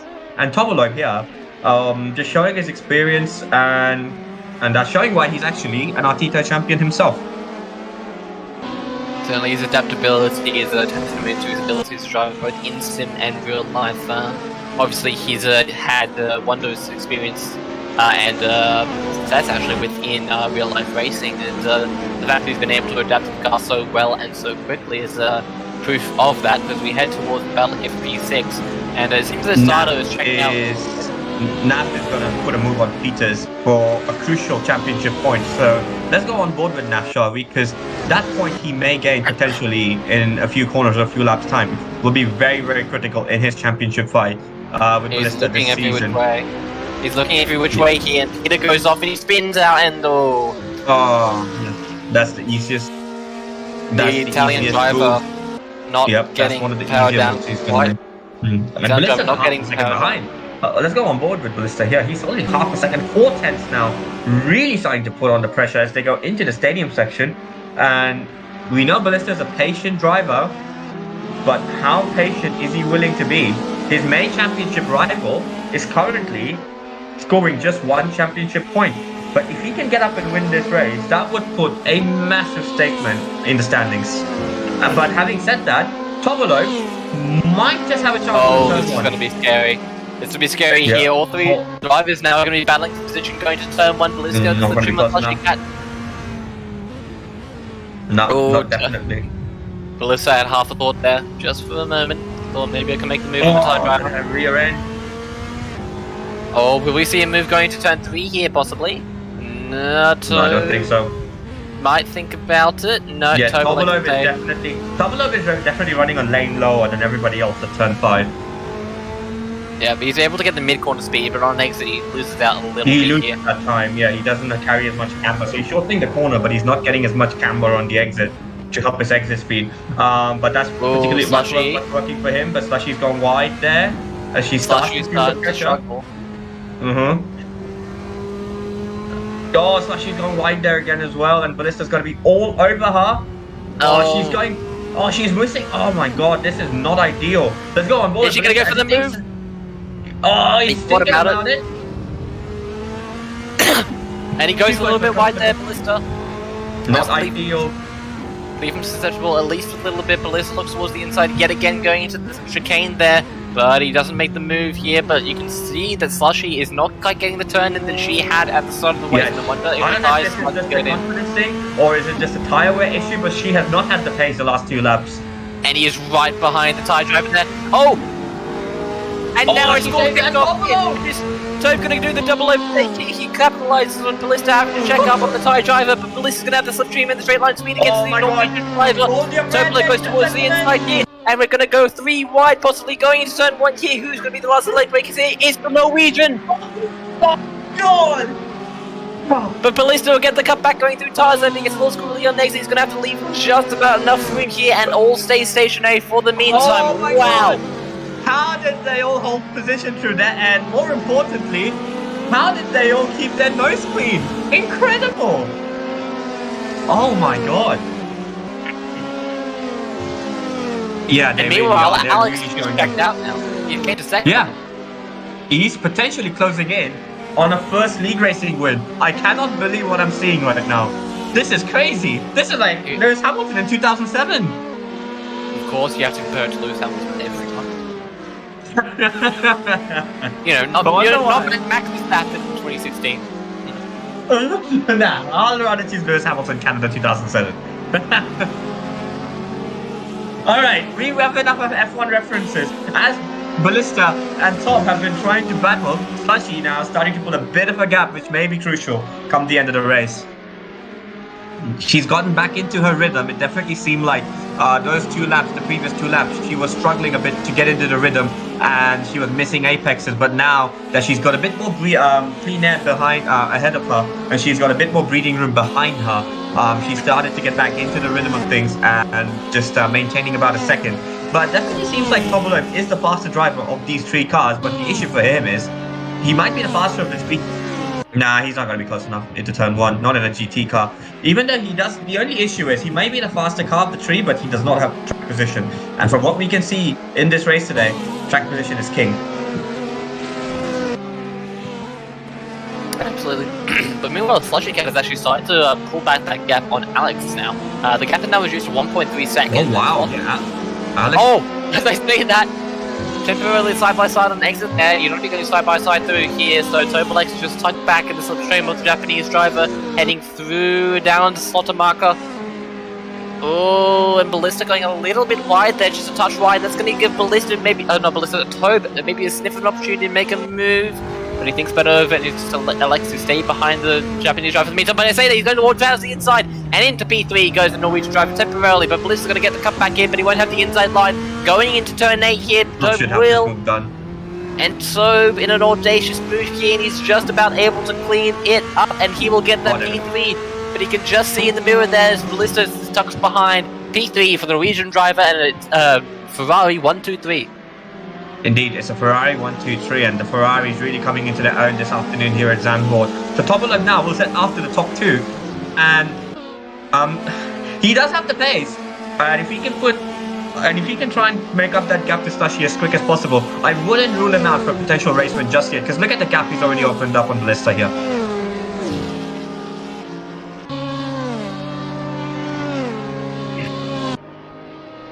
I think Tobolov is the faster driver out of all 4 in race trim this afternoon, over 16 laps. The only issue, like I said, and I repeat back, is he does not have track position. So at the moment, Alex is in the box seat, but he will start to feel that pressure slowly as a potential first win keeps around the corner of the Italian driver.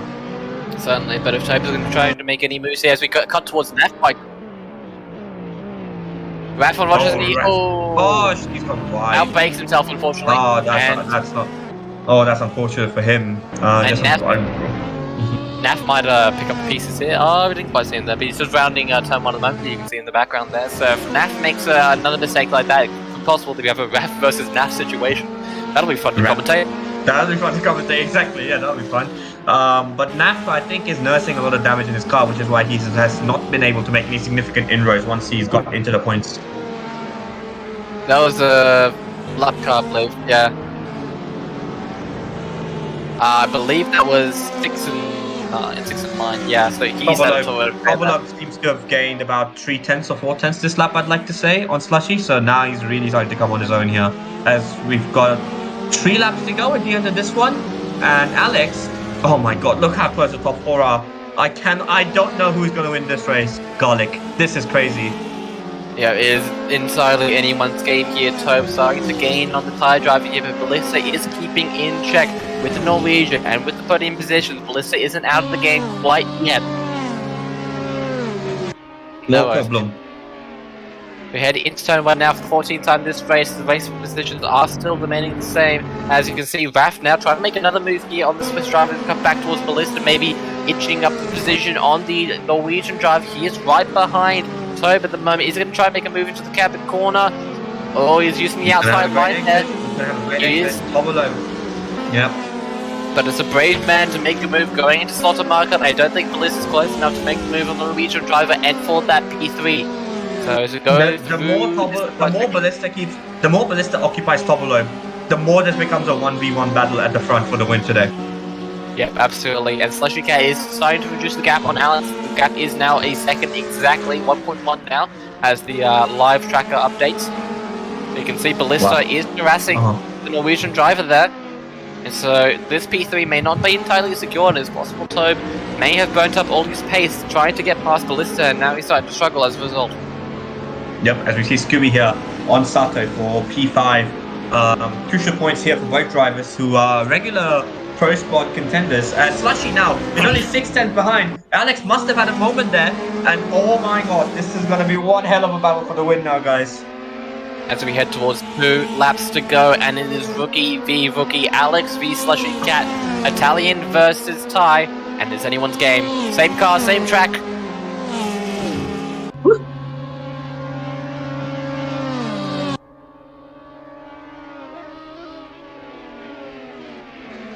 Oh, she would be. She definitely would I believe be. so. Yeah, she would be. This is one for the books, and if Alex pulls this off, he will, I believe, be the first Italian to win a race at Artito Racing as well. So a lot of firsts potentially on the way here. Oh, that is true. Oh, how could I forget? He won an entire championship. Not even one. He dominated the entire championship. He absolutely dominated the last championship. That. Yep, He is. Battle But for let's P3. flip to the Great Yep, one. battle for P3, battle for P1. I don't know where to look, guys. There's a battle for P5, P3, and P1. But Slushy seems to have cut the gap. There's going to be one lap left. Let's stay with the battle for the win here. There's going to be one lap left here in Zandvoort. As Slushy seems to have a bit of a moment there. Starting to feel the pressure. Both of those drivers will be feeling incredible pressure. Alex more so. He's got everything to lose right now. Half a second is the gap. Do we guys think Slushy's going to go for an audacious move on the last lap? I definitely believe so. She's got nothing to lose here.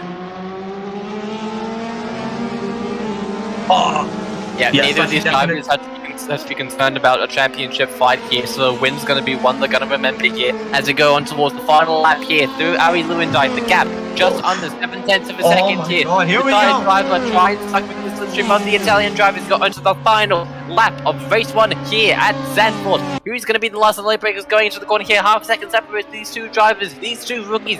Both of them have never scored a win here. As they say that, in the background there, Tobe having to defend against Ballista. Ballista not able to quite make the move there. You can just see the background, so it all stays the same for the meantime. Going into turn 3 now, is Slushy Cat going to make some sort of audacious move through this corner? No, she doesn't, but she likes to go through the low line here. That's gonna affect her exit. She was on the bump there at turn 5. You can just see she losing 2. Oh. Yep, at the same time, as Zane disconnects there, though I'll come to the rest of it, as Slushy Cat and Alex going through the master curve, going down into turn 7 through here. Doesn't seem as though Slushy Cat is going to be able to make any sort of advantage here, and unless Alex makes some sort of drastic mistake, but I say that Alex is going slow. He's going slow. I don't know what's happening here, but Alex is not quite getting the power down that he wanted. Slushy Cat now having to try and eke out just a little bit more time as we go into the chicane now for the final time. If she's going to make the move. No, if still she's not gonna enough make to the move, drive. He just had to she's gonna navigate the make it stadium second and he's hurt free. Will the Thai driver be able to capitalize on it? I don't think she will be able to, and there's only one more braking zone left for the Italian driver to take his first win in Artito Racing. The rookie season for both of these drivers are going to be the BB positions for the both of them, but there can only be one winner here today. Alex will take his first win at Artito Racing. Down the main straight here, comes across the line to win race 1 of round 3 here at Zandvoort. Oh my god, what a race! The rookie going the way here. It's after Artito Racing. Doubling that was a big one. Jew, who is a winner at Artito for the first time, and if he keeps driving like that, and especially keeps driving like that, that will certainly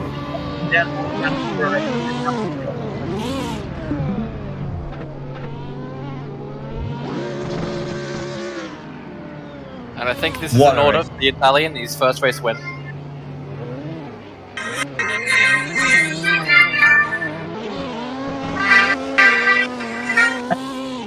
Playing Italian national anthem. When it gets salty, right? It's the Italian accent's fine.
What a drive! Congratulations What a race! to Alex for his first Incredible. win here at Artito Racing.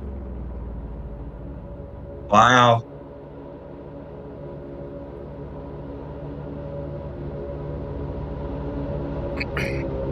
Yeah. It was definitely a surprise that he got called pole position, but I think it was definitely a bigger surprise the way he absorbed that pressure and he did not make one mistake at all, which would have costed him the race win. From the Ironwood Jamaican! Oh my goodness, look who's here! The Ironwood Jamaican! Not in his iconic Ferrari, but he's here nonetheless in the BMW M3 GT2.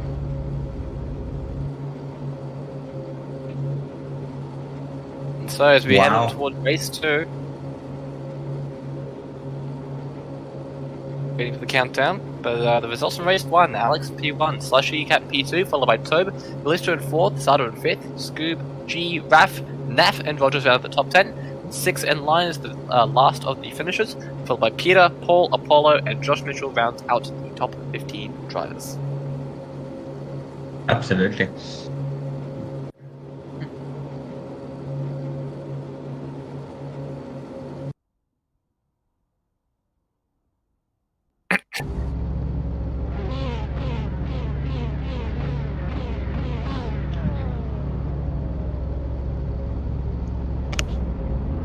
So here we go, guys. Reverse grid race time. And who's on pole position? So it seems like 6 in lines on pole position.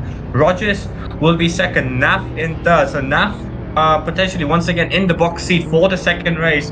Anything can happen as the lights will start to go on shortly for the reverse grid race here at Zandvoort as 6 in line. So Rogers is now on pole position as it's lights out and away we go. And Rogers seems to have got a great getaway there. Rap seems to have the jump on Naf going into turn number 1. Rohe for a lot further back down to the grid. It's going to be, oh, it was nearly 3 abreast going into turn 1. And it seems as though Naf will find his way around the outside. He will have the inside going into turn 3, I believe. And Naf will slot into first place. Rogers using that inside line, but Naf should have the drive. And G using that outside to perfection. Whoa! Scooby's on the grass. He's going to have to keep it together for the second race in a row. It seems as though Scooby has not had the start he has would have wanted, but he holds position this time around, as it seems as though two cars are going side by side into these one-line corners, but at the Naf maintaining his lead.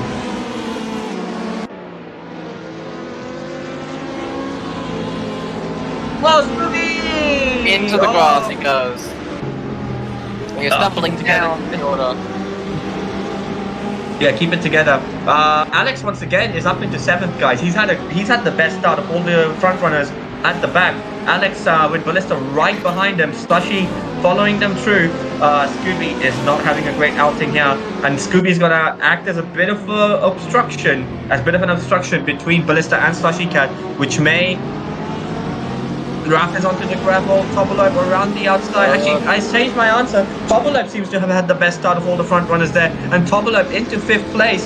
And potentially now going for 4th on here on Free Play Sato, as G has taken the lead on Nap, I believe, at some point during that lap. So G now leads the way into the lap 2 here of the reverse grid race. Tombolev looking to set up a move here on free play Sato into turn 1. He will not be close enough. He will have to try and set it up potentially for the exit of the cambered corner. As goes for an incredible dive there on Rogers. Just not close enough. Rogers saw that coming. But yeah, incredibly late braking there from the Japanese driver. As the fuel starts to take shape here on lap 2. That's Sato now going for a move on Rogers there. But Rogers should have the exit. Very nearly contact. My goodness, Yeah, there was an inch of very burning. Oh no! Oh! Oh no. So it seems that there was some sort of audacious move from one of those drivers there, and as a result, all three of those drivers getting into the walls there. Yeah. So Cat now right behind the now race winner of Alex. Oh! Yeah. Meanwhile, Tobis has drifted into the side of Sato. And he's lost time as a result. Now there's, oh my goodness, everyone's trying to find their own bit of tarmac here. Raf trying to go around the outside of the Norwegian driver. Is he going to be able to make it stick? He might just be able to. He's going side by side. He's going to have the inside now going towards the Norwegian one. And Ballista's going to have a bit of a sniff through the chicane as well. Alex trying to make the move here on Ballista. Already a race winner, and he's trying to make it too. Gonna look towards the outside here, but Ballista already covering that off. A little bit of mirror driving there for the Japanese driver, and he's right on the bumper of Ballista, as is Ballista right on the bumper of Tobolope, and it is nose to tail as we go down the main straight onto lap 3 here, and you can separate these cars by like a sheet of paper, as that's the fast lap of the race of 136.2. He's gonna take the race lead at the moment, as I believe he's overtaken G for the position. Actually, it's a battle for the lead going on at the moment here, if you want to come to that.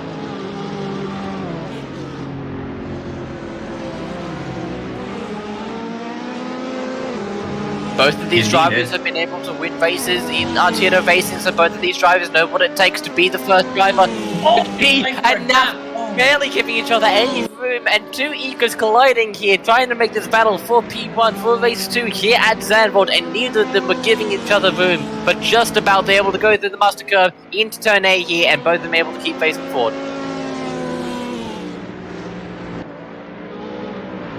G is really being hounded here by what I suspect is the now another point leader, second place in the championship going into this round. He is right behind the Australian driver. G is going to be sweating bullets. It's Australia versus Brunei, and I can tell you from experience that's a battle that is surely going to send sparks flying. G getting a little outpoken there, and I wonder if that's going to be able to capitalize using the camper and the early application of power in that BMW, going in towards turn 11 here, and now into turn 12. Ari Lewandijk, is Nav going to be able to utilize the straight line speed of that BMW down the main straight here? He's going to wind the car up, he's going to shoot it out, coming out of that corner onto the straight now, within that slipstream. He's going to try and make a move in towards Tarzan. He is gaining, but I don't think he's quite close enough to be able to make the move. No, he isn't. So he'll elect to stay behind just for the meantime. Oh, he does as well. Oh, and that is an absolute textbook move there for the Indonesian driver, but he hasn't quite able to complete it yet. He's at 90% of the job there, and Tobolo is going to do the other 10% for him. He's going to look towards the other outside, into the inside for turn 3. It's the top lane versus the bottom lane here, and he'll cut him off just a bit there. Change stock racing from the two drivers. And they're going side by side through this section. Oh, holding breath, he's going to cut him off just a little bit there. They're going no still through the section here. Tobolope having a bit of a counter moment, but he's able to keep it together. And here comes Ballista. Here he is. He's right behind him, and this is going to start getting all the rest of the drivers involved here. Oh, no. They're trying to make another move here. But that hasn't worked out for the Norwegian driver. Ballista trying to look around the outside bit, but it's not going to quite work. And now Alex is making the position. Oh, he might think about it here. He's going to look towards that slipstream. He's going to try and make an audacious move going towards the chicane here. Is he going to try and force Ballista to back out of the move? No, he isn't. So it's no the rookie thinks better again. And you can just see in the distance right there is Rogers for third place. So he's from like 3rd to 9th is separated by nose to tail racing here. Yeah, you can probably separate them all through a sheet of paper. That's how close they are at the moment, while the front two just run away. And you should say that the front two are now battling for this P1 position. Nav goes towards the outside. And he's going sideways, and he's gone wide and out into the gravel there. And I think he got a little bit of grass, and he's trying to rejoin safely. Oh, And that's he's been able to get back onto the tarmac there, but that's unfortunate. That is disastrous for his championship fight. And the Brunei drive, this will be a weekend to forget for NAF.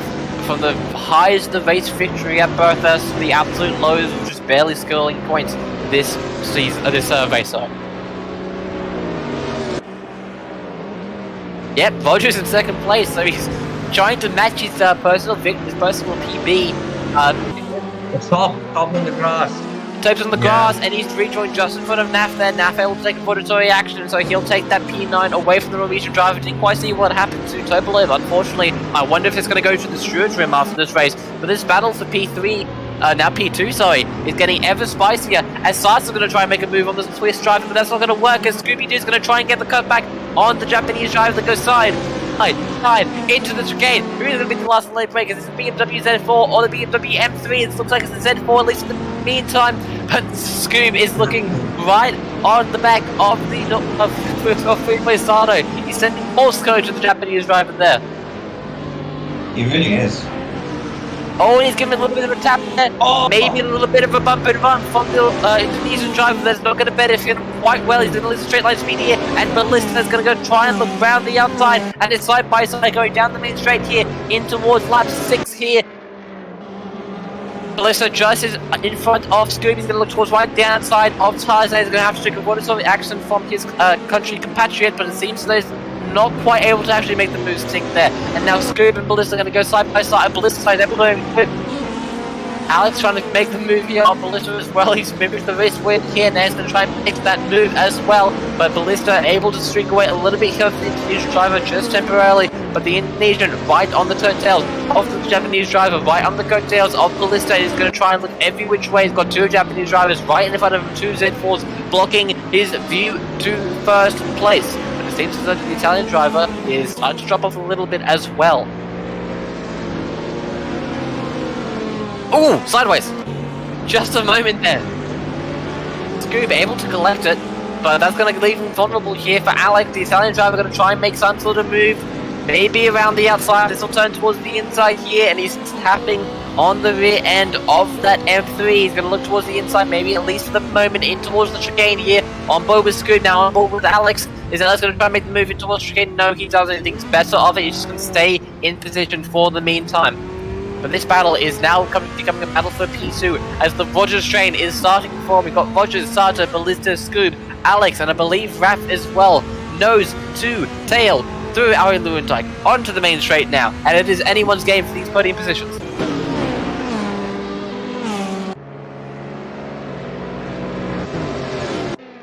See all these drivers trying to make any which way. It looks as though... Oh, Sato with the audacious descent. But it's not going to quite work out there. Rogers able to get the position, and Ballista having to check up, as is Scoob, I believe, as well. So it'll all maintain position for the meantime, but Ballista is right on the back of his compatriot.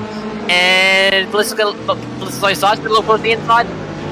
And there's contact! And they spin! Oh my god! Rogers and Sato getting collected. And there's a rejoin there of questionable quality there from Rogers versus trying to get the car back under control. That's collected Toba, I believe, as well, so that's certainly going to be investigated towards the end of the race there. But both Sato and Rogers go tumbling down the order, and I believe Topaz as well. Yep, Topaz elected to box. I don't quite know why, but he's gone tumbling down the order, and he's now in P13, pretty much in last place. Wow, that was crazy. That was a very unsafe rejoin there. Wow. Yeah. Now the podium position now has changed drastically, as now Scoob is in P3 and Ballista's in P2, so Ballista's been able to capitalize quite substantially on Nasmith's fortune here, so he's going to be able to build quite a comfortable gap heading into round 4 next week.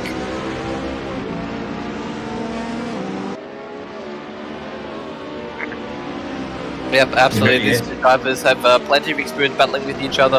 Both know the strengths and weaknesses of each other, and I wonder if they're going to be used to great effect here today. Meanwhile, Slushy Cat and Toba are actually battling for the lower positions. As Ballista. They are. As a ref? Oh, there's two. They But both it's have a like very you similar can- pace scheme. Yep, Satoshi going to do one on the rookie there, rookie v rookie for the season, and Satoshi will take that position quite nicely up into P6 for the tire driver.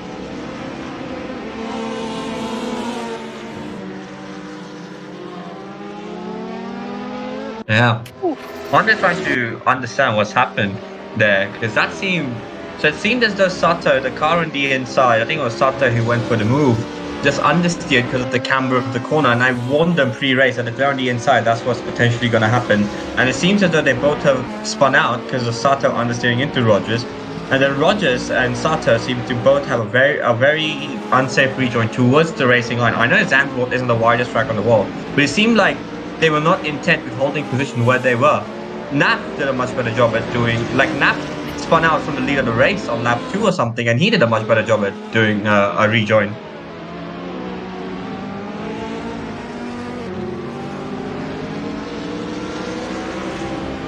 They indeed are. So Ballista, that accident has really played into his hands, because I believe he does have the pace advantage over G this weekend, and he will try to use that pace to get his first win this round. Once again, cool head of a 3-time champion paying dividends here as we reach the halfway point in this race, as he sets the fastest lap on a 35.5 as he closes the gap to under 3 seconds now. And yeah, Ballista starting to show his pace.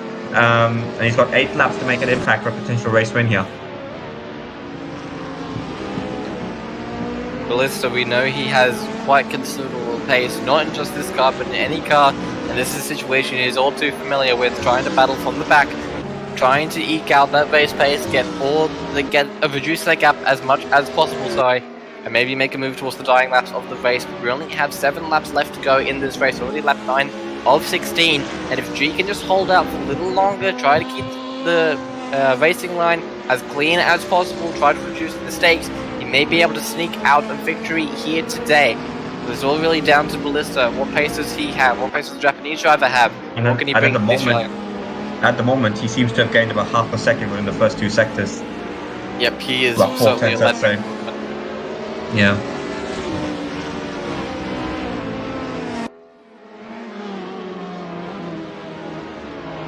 A little bit of a lull in the action mode as drivers just trying to maybe build up last lap opportunities for themselves. Where 6 and 9 has gone? Oh, he's had a spin, unfortunately. So the Hungarian driver has had a spin. He was in the points at one point. He's fallen back down to 12th.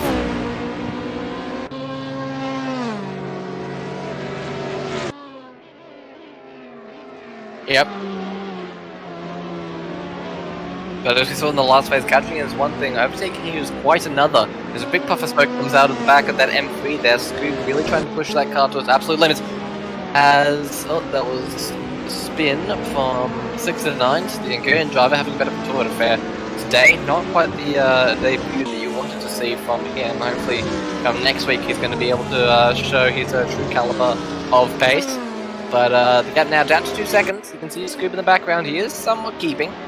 But the gap of just under a second is certainly visible and quite insurmountable at the moment, unless Scoob is able to pull out more time than what he's currently displaying. That P3 may be just the best he's going to get.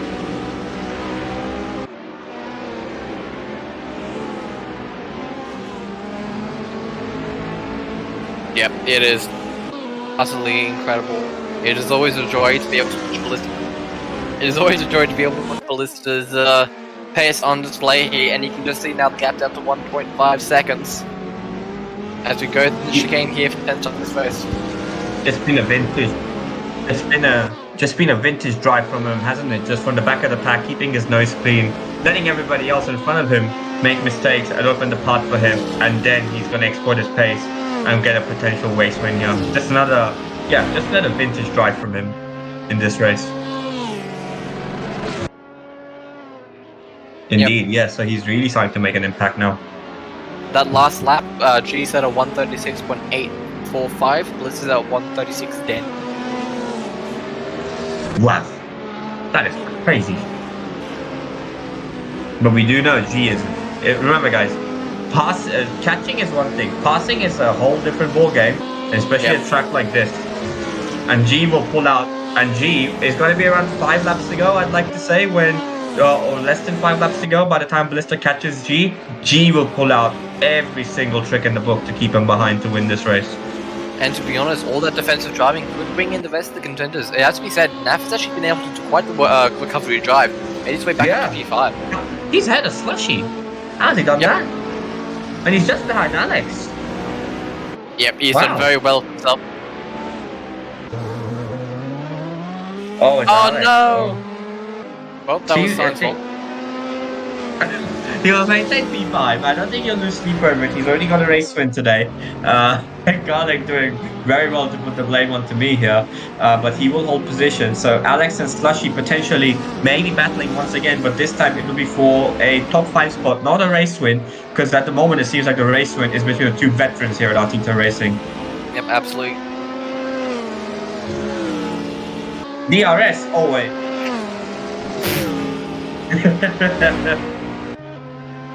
I would say DRS will be very good with GT cars because there's not as much slipstream with these cars, and yeah, it kind of stales out a bit. So yeah, Ballista at the moment, less than a second, 5 laps to go.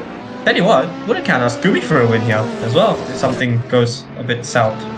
True. If something goes awry, Scooby's in within every opportunity to maybe snag Surprise Garlic didn't say, alright, if something does happen, it's my fault. Surprised he didn't say that. You know, he's surprised he didn't put the blame on me, so not yet at least, not yet. But anyways, back to the action. G seems to have maintained the gap in the first sector, just maintaining it about 0.8 of a second over Ballista as we go into the middle sector. And the Ferrari, oh wait, what? Oh, that's not G, that was somebody else, I think. That's a lap car. Yeah, I thought that was G first. Yeah, so it's a 458 versus a Z4.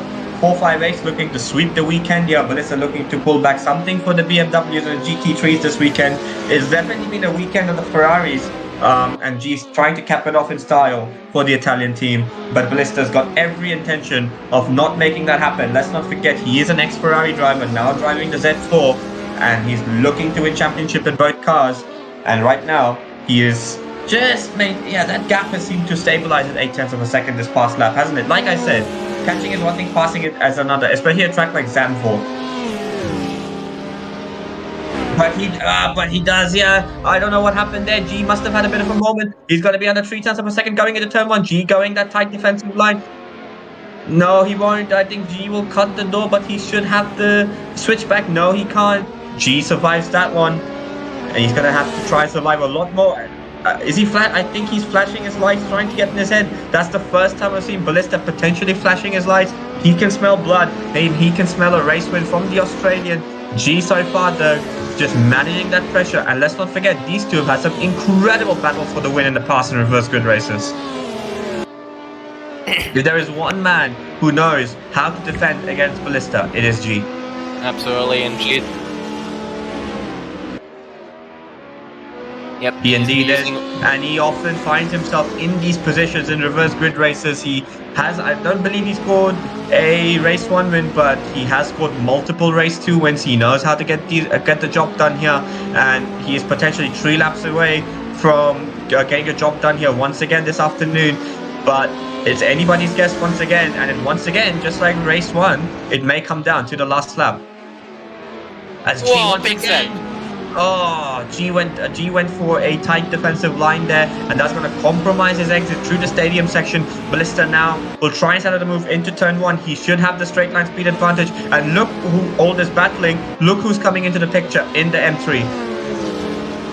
Scooby-Doo is coming into the picture. Like I said, don't count him out. 3 laps to go, and it's going to be Ballista once again with the slipstream and the straight line speed advantage. You can bet your bottom dollar that G's going to go for a tight defensive line. There he goes. Covers the middle of the track once again. He's run a lot tighter there into turn 1. I don't know if he had to go that tight but it seems as though he will use the 458 rotation and the exit to keep the Japanese driver behind as we go into the back corner. Let's run on board with Ballista to see what sort of lines these both drivers are doing. Ballista seems to cut to the outside. He goes through the middle and he goes to the outside. G seems to hug the outside all the way through turn 5, and that's paying dividends on the exit going into the middle sector. So Ballista, if he wants to have a chance coming into the corner coming up on the next lap, he's going to have to run a bit of a higher line, I believe, if he wants to have a chance. But G, so far, doing enough. And Ballista running out of options here, running out of laps, running out of corners. And yeah, but he may be running out of laps, running out of corners. But once again, more importantly, he's extending his championship lead.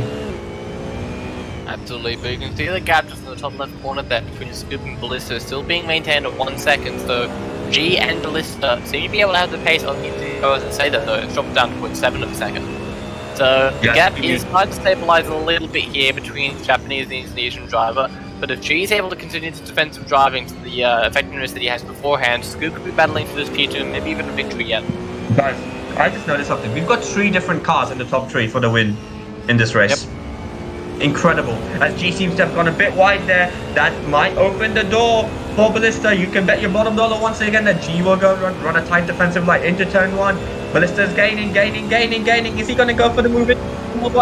This might be here we go. He's going to go around the outside. G will probably force him off the track, but Ballista's trying to hang it around the outside. No, G just barges him out the way.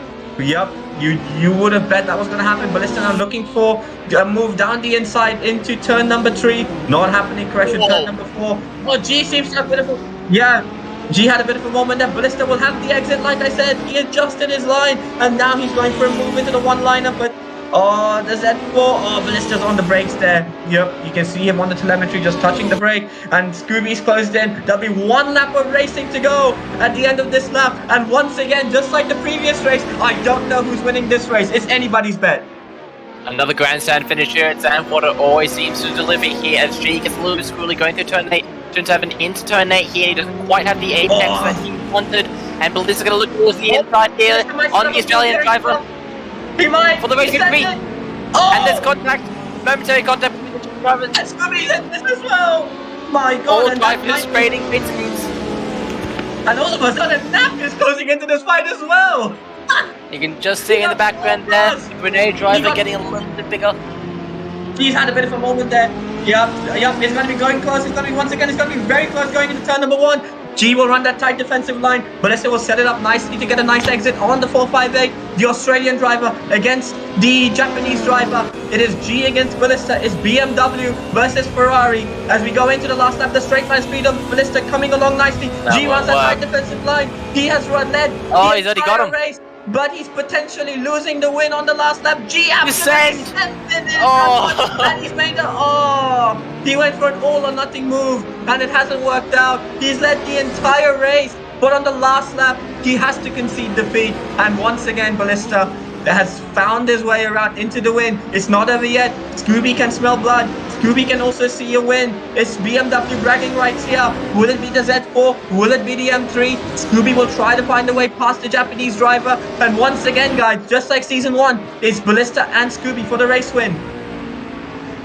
Scoob trying to find any good way, any time gain that he can possibly get to, but Ballista is just too clean, too clinical. He's too clinical, he's too calm. He has been here many times before, and once again he's looking to extend his record of most race wins here at Artito Racing. I don't even know how many he has, but he has too many. But Scooby has every intention of taking it away from him as we go into the stadium section. Scooby will try and set it up, but I don't know if it's going to be enough. He will have to go for an audacious dive bomb there, or he will have to try and close up through the stadium section to potentially set up a move into the final corner, as Ballista seems to have had a bit of a moment there. It may just be another last lap grandstand finish and a drag across the line, but it seems as though Ballista may have done just enough, and he might have. And Scooby put up a good fight. Ballista put up a great fight. G put up an excellent fight. But it's going to be Ballista's day here at Zandvoort for round 2. And Ballista wins race 2 here at Artito Racing of round 3. Scooby gets second. And Nap has finished third. As we see a bit of shenanigans there at the end of the race. But what a race that was, guys. That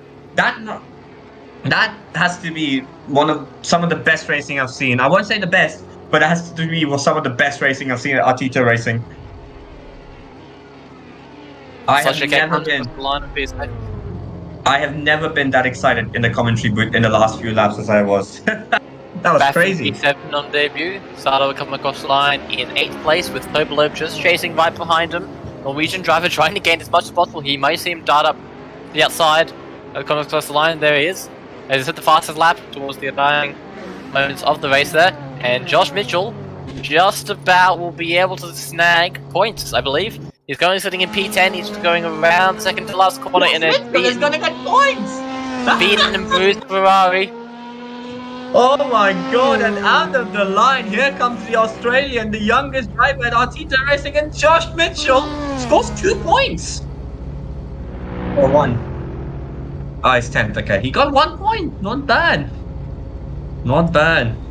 As Rogers is currently in the wall. Oh, no, he's teleported. So, race results. Blister in P1, followed by Scoob in P2. Naf in P3 with G in P4. Alex in P5, then Slushy Cat, Raf, Sato, Turbolobe, and Josh Mitchell round up the top 10. Rogers and Vohey will be the last of the finishers. And then Paul, 6 and 9, Peter did not finish, and Apollo did not start. So that's it. That is round 3 here at Zandvoort. Final thoughts from you guys?